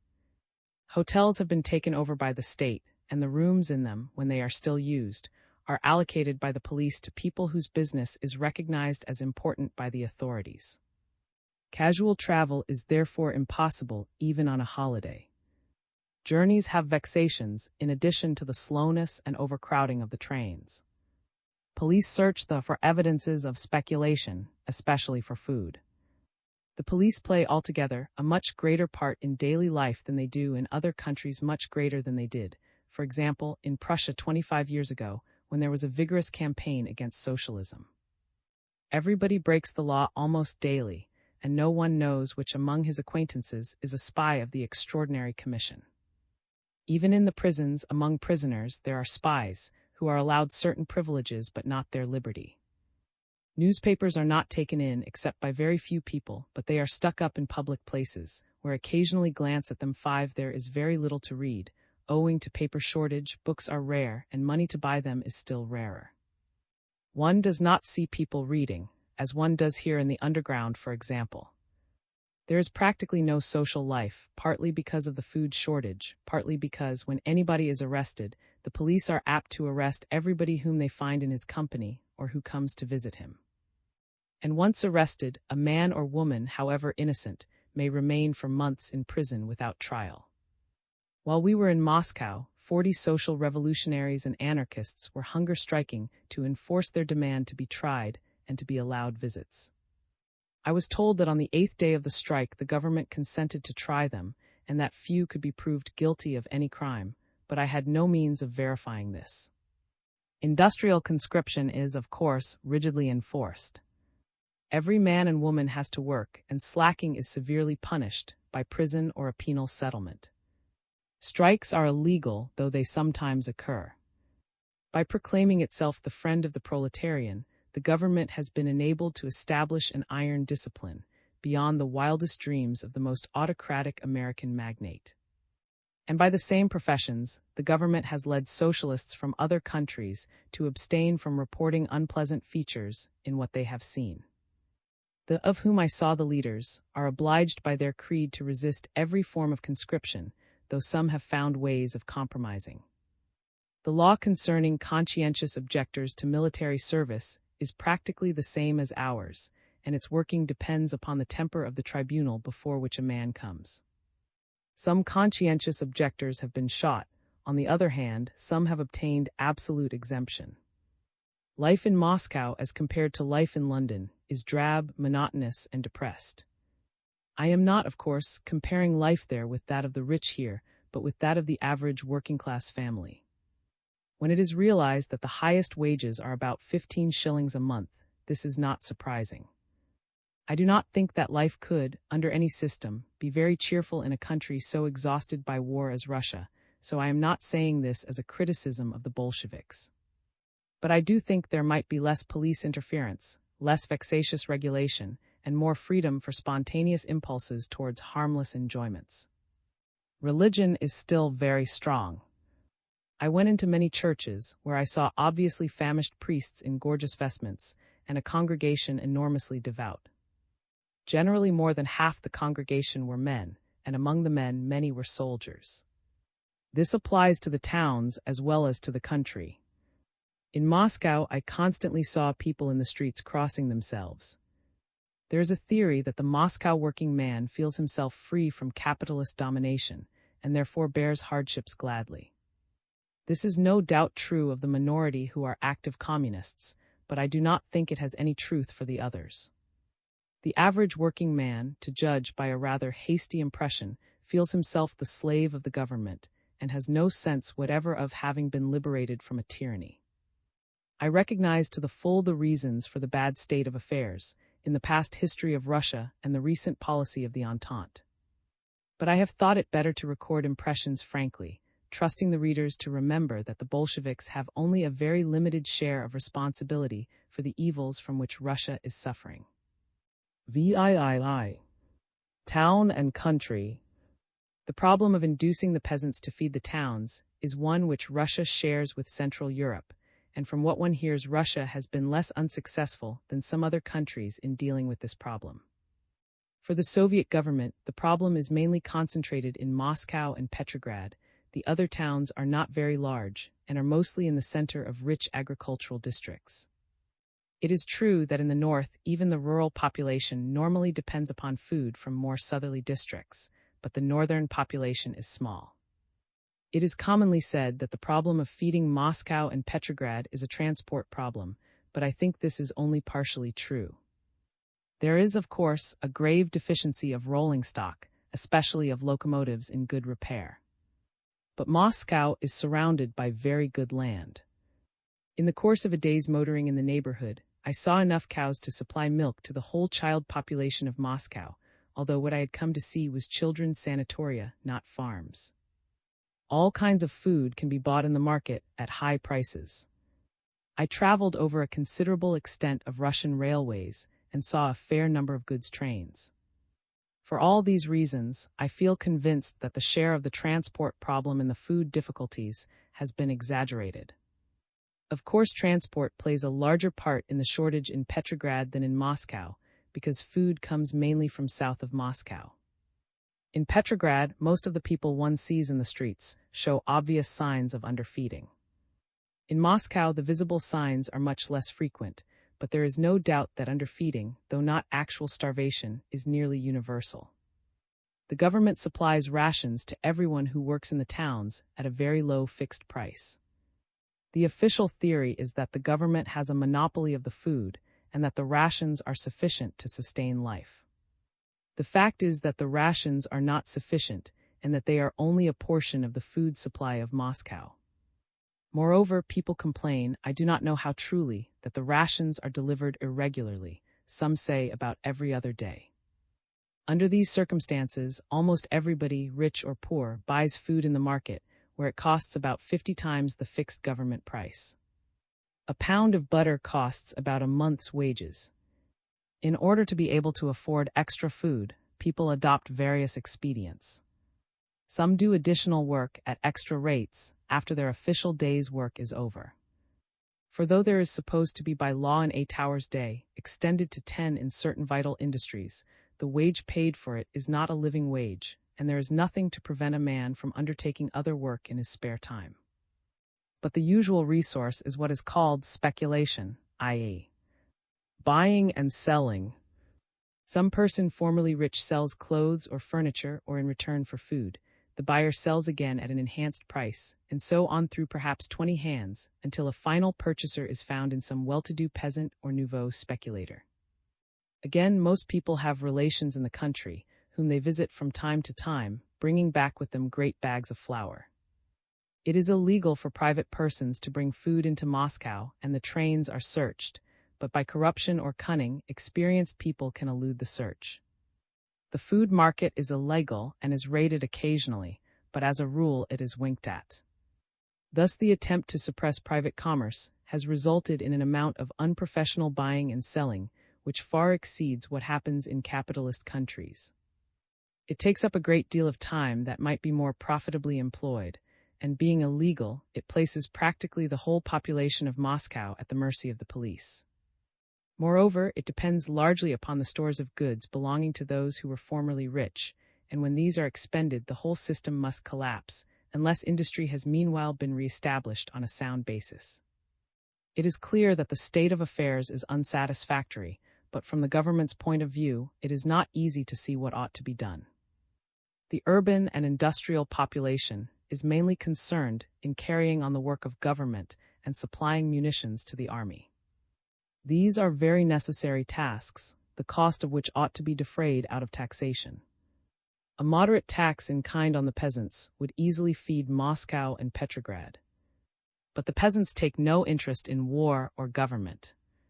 Russia is so vast that invasion of one part does not touch another part, and the peasants are too ignorant to have any national consciousness, such as one takes for granted in England or France or Germany. The peasants will not willingly part with a portion of their produce merely for purposes of national defense, but only for the goods they need: clothes, agricultural implements, etc., which the government, owing to the war and the blockade, is not in a position to supply. When the food shortage was at its worst, the government antagonized the peasants by forced requisitions, carried out with great harshness by the Red Army. This method has been modified, but the peasants still part unwillingly with their food, as is natural in view of the uselessness of paper and the enormously higher prices offered by private buyers. The food problem is the main cause of popular opposition to the Bolsheviks, yet I cannot see how any popular policy could have been adopted. The Bolsheviks are disliked by the peasants because they take so much food. They are disliked in the towns because they take so little. What the peasants want is what is called free trade, i.e., decontrol of agricultural produce. If this policy were adopted, the towns would be faced by utter starvation, not merely by hunger and hardship. It is an entire misconception to suppose that the peasants cherish any hostility to the Entente. The Daily News of July 13th, in an otherwise excellent leading article, speaks of the growing hatred of the Russian peasant, who is neither a communist nor a Bolshevik, for the Allies generally and this country in particular. The typical Russian peasant has never heard of the Allies or of this country. He does not know that there is a blockade. All he knows is that he used to have 6 cows, but the government reduced him to 1 for the sake of peasants, and that it takes his corn, except what is needed for his own family, at a very low price. The reasons for these actions do not interest him, since his horizon is bounded by his own village. To a remarkable extent, each village is an independent unit. So long as the government obtains the food and soldiers that it requires, it does not interfere, and leaves untouched the old village communism, which is extraordinarily unlike Bolshevism and entirely dependent upon a very primitive stage of culture. The government represents the interests of the urban and industrial population, and is, as it were, encamped amid a peasant nation, with whom its relations are rather diplomatic and military than governmental in the ordinary sense. The economic situation, as in Central Europe, is to the country and to the towns. If Russia were governed democratically, according to the will of the majority, the inhabitants of Moscow and Petrograd would die of starvation. As it is, Moscow and Petrograd just manage to live by having the whole civil and military power of the state devoted to their needs. Russia affords the curious spectacle of a vast and powerful empire, prosperous at the periphery, but faced with dire want at the center. Those who have least prosperity have most power, and it is only through their excessive power that they are enabled to live at all. The situation is due at bottom to 2 facts: that almost the whole industrial energies of the population have had to be devoted to war, and that the peasants do not appreciate the importance of the war or the fact of the blockade. It is futile to blame the Bolsheviks for an unpleasant and difficult situation which it has been impossible for them to avoid. Their problem is only soluble in one of 2 ways: by the cessation of the war and the blockade, which would enable them to supply the peasants with the goods they need in exchange for food, or by the gradual development of an independent Russian industry. This latter method would be slow and would involve terrible hardships, but some of the ablest men in the government believe it to be possible if peace cannot be achieved. If we force this method upon Russia by the refusal of peace and trade, we shall forfeit the only inducement we can hold out for friendly relations. We shall render the Soviet state unassailable and completely free to pursue the policy of promoting revolution everywhere. But the industrial problem is a large subject, which has been already discussed in Chapter VI. International Policy. In the course of these chapters, I have had occasion to mention disagreeable features of the Bolshevik regime. But it must always be remembered that these are chiefly due to the fact that the industrial life of Russia has been except as ministering to the wants of the army, and that the government has had to wage a bitter and doubtful civil and external war, involving the constant menace of domestic enemies. Harshness, espionage, and a curtailment of liberty result unavoidably from these difficulties. I have no doubt whatever that the sole cure for the evils from which Russia is suffering is peace and trade. Peace and trade would put an end to the hostility of the peasants, and would at once enable the government to depend upon popularity rather than force. The character of the government would alter rapidly under such conditions. Industrial conscription, which is now rigidly enforced, would become unnecessary. Those who desire a more liberal spirit would be able to make their voices heard without the feeling that they were assisting reaction and the national enemies. The food difficulties would cease, and with them the need for an autocratic system in the towns. It must not be assumed, as is common with opponents of Bolshevism, that any other government could easily be established in Russia. I think everyone who has been in Russia recently is convinced that the existing government is stable. It may undergo internal developments, and might easily, but for Lenin, become a Bonapartist military autocracy. But this would be a change from within, not perhaps a very great change, and would probably do little to alter the economic system. From what I saw of the Russian character and of the opposition parties, I became persuaded that Russia is not ready for any form of democracy and needs a strong government. The Bolsheviks represent themselves as the allies of Western advanced socialism, and from this point of view they are open to grave criticism. For their international there is, to my mind, nothing to be said. But as a national government, stripped of their camouflage, regarded as the successors of Peter the Great, they are performing a necessary though unamiable task. They are introducing, as far as they can, American efficiency among a lazy and undisciplined population. They are preparing to develop the natural resources of their country by the methods of state socialism, for which, in Russia, there is much to be said. In the army they are abolishing illiteracy, and if they had peace, they would do great things for education everywhere. But if we continue to refuse peace and trade, I do not think the Bolsheviks will go under. Russia will endure great hardships in the years to come as before. But the Russians are inured to misery, as no Western nation is. They can live and work under conditions which we should find intolerable. The government will be driven more and more, from mere self-preservation, into a policy of imperialism. The Entente has been doing everything to expose Germany to a Russian invasion of arms and leaflets, by allowing Poland to engage in war and compelling Germany to disarm. All Asia lies open to Bolshevik ambitions. Almost the whole of the former Russian Empire in Asia is quite firmly in their grasp. Trains are running at a reasonable speed to Turkestan, and I saw cotton from there being loaded on to Volga steamers. In Persia and Turkey, revolts are taking place with Bolshevik support. It is only a question of a few years before India will be in touch with the Red Army. If we continue to antagonize the Bolsheviks, I do not see what force exists that can prevent them from acquiring the whole of Asia within 10 years. The Russian government is not yet definitely imperialistic in spirit and would still prefer peace to conquest. The country is weary of war and denuded of goods. But if the Western powers insist upon war, another spirit, which is already beginning to show itself, will become dominant. Conquest will be the only alternative to submission. Asiatic conquest will not be difficult. But for us, from the imperialist standpoint, it will mean utter ruin.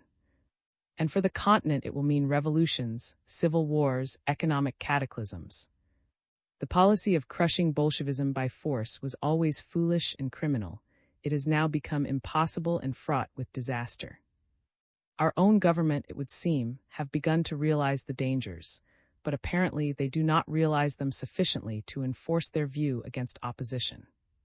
In the theses presented to the Second Congress of the Third International, July 1920, there is a very interesting article by Lenin called First Sketch of the Theses on National and Colonial Questions, Theses 40-47. The following passages seem to me particularly. The present world situation in politics places on the order of the day the dictatorship of the proletariat, and all the events of world politics are inevitably concentrated round one center of gravity. The struggle of the international bourgeoisie against the Soviet Republic, which inevitably groups round it, on the one hand the movements of the advanced working men of all countries, on the other hand all the national movements of emancipation of colonies and oppressed nations, which have been convinced by a bitter experience that there is no salvation for them except in the victory of the Soviet government over world imperialism. We cannot therefore any longer confine ourselves to recognizing and proclaiming the union of the workers of all countries. It is henceforth necessary to pursue the realization of the strictest union of all the national and colonial movements of emancipation with Soviet Russia, by giving to this union forms corresponding to the degree of evolution of the proletarian movement among the proletariat of each country, or of the democratic bourgeois movement of emancipation among the workers and peasants of backward countries or backward nationalities. The federal principle appears to us as a transitory form towards the complete unity of the workers of all countries. This is the formula for cooperation with, or with Egyptian and Indian nationalism. It is further defined later. In regard to backward countries, Lenin says, we must have in view the necessity of the cooperation of all communists in the democratic bourgeois movement of emancipation in those countries. Again, the Communist International must conclude temporary alliances with the bourgeois democracy of backward countries, but must never fuse with it. The class-conscious proletariat must show itself particularly circumspect towards the survivals of national sentiment in countries long oppressed, and must consent to certain useful concessions. The Asiatic policy of the Russian government was adopted as a move against the British Empire, and as a method of inducing the British government to make peace. It plays a larger part in the schemes of the leading Bolsheviks than is realized by the party in this country. Its method is not, for the present, to preach communism, since the Persians and Hindus are considered scarcely ripe for the doctrines of Marx. It is nationalist movements that are supported by money and agitators from Moscow. The method of quasi-independent states under Bolshevik protection is well understood. It is obvious that this policy affords opportunities for imperialism under the cover of propaganda, and there is no doubt that some among the Bolsheviks are fascinated by its imperialist aspect. The importance officially attached to the Eastern policy is illustrated by the fact that it was the subject of the concluding portion of Lenin's speech to the recent Congress of the Third International, July 1920. Bolshevism, like everything Russian, is partly Asiatic in character. One may distinguish two distinct trends, developing into two distinct policies. On the one side are the practical men who wish to develop Russia industrially, to secure the gains of the revolution nationally, to trade with the West, and gradually settle down into a more or less ordinary state. These men have on their side the fact of the economic exhaustion of Russia, the danger of ultimate revolt against Bolshevism if life continues to be as painful as it is at present, and the natural sentiment of humanity that wishes to relieve the sufferings of the people. Also the fact that, if revolutions elsewhere produce a similar collapse of industry, they will make it impossible for Russia to receive the outside help which is urgently needed. In the early days, when the government was weak, they had unchallenged control of policy, but success has made their position less secure. On the other side, there is a blend of two quite different aims. First, the desire to promote revolution in the Western nations, which is in line with communist theory, and is also thought to be the only way of obtaining a really secure peace. Secondly, the desire for Asiatic dominion, which is probably accompanied in the minds of some with dreams of sapphires and rubies and golden thrones and all the glories of their forefather Solomon. This desire produces an unwillingness to abandon the Eastern policy, although it is realized that, until it is abandoned, peace with capitalist England is impossible. I do not know whether there are some to whom the thought occurs that if England were to embark on revolution, we should become willing to abandon India to the Russians. But I am certain that the converse thought occurs, namely that, if India could be taken from us, the blow to imperialist feeling might lead us to revolution. In either case, the two policies of revolution in the West and conquest, disguised as liberation of oppressed peoples in the East, work in together and dovetail into a strongly coherent whole. Bolshevism as a social phenomenon is to be reckoned as a religion, not as an ordinary political movement.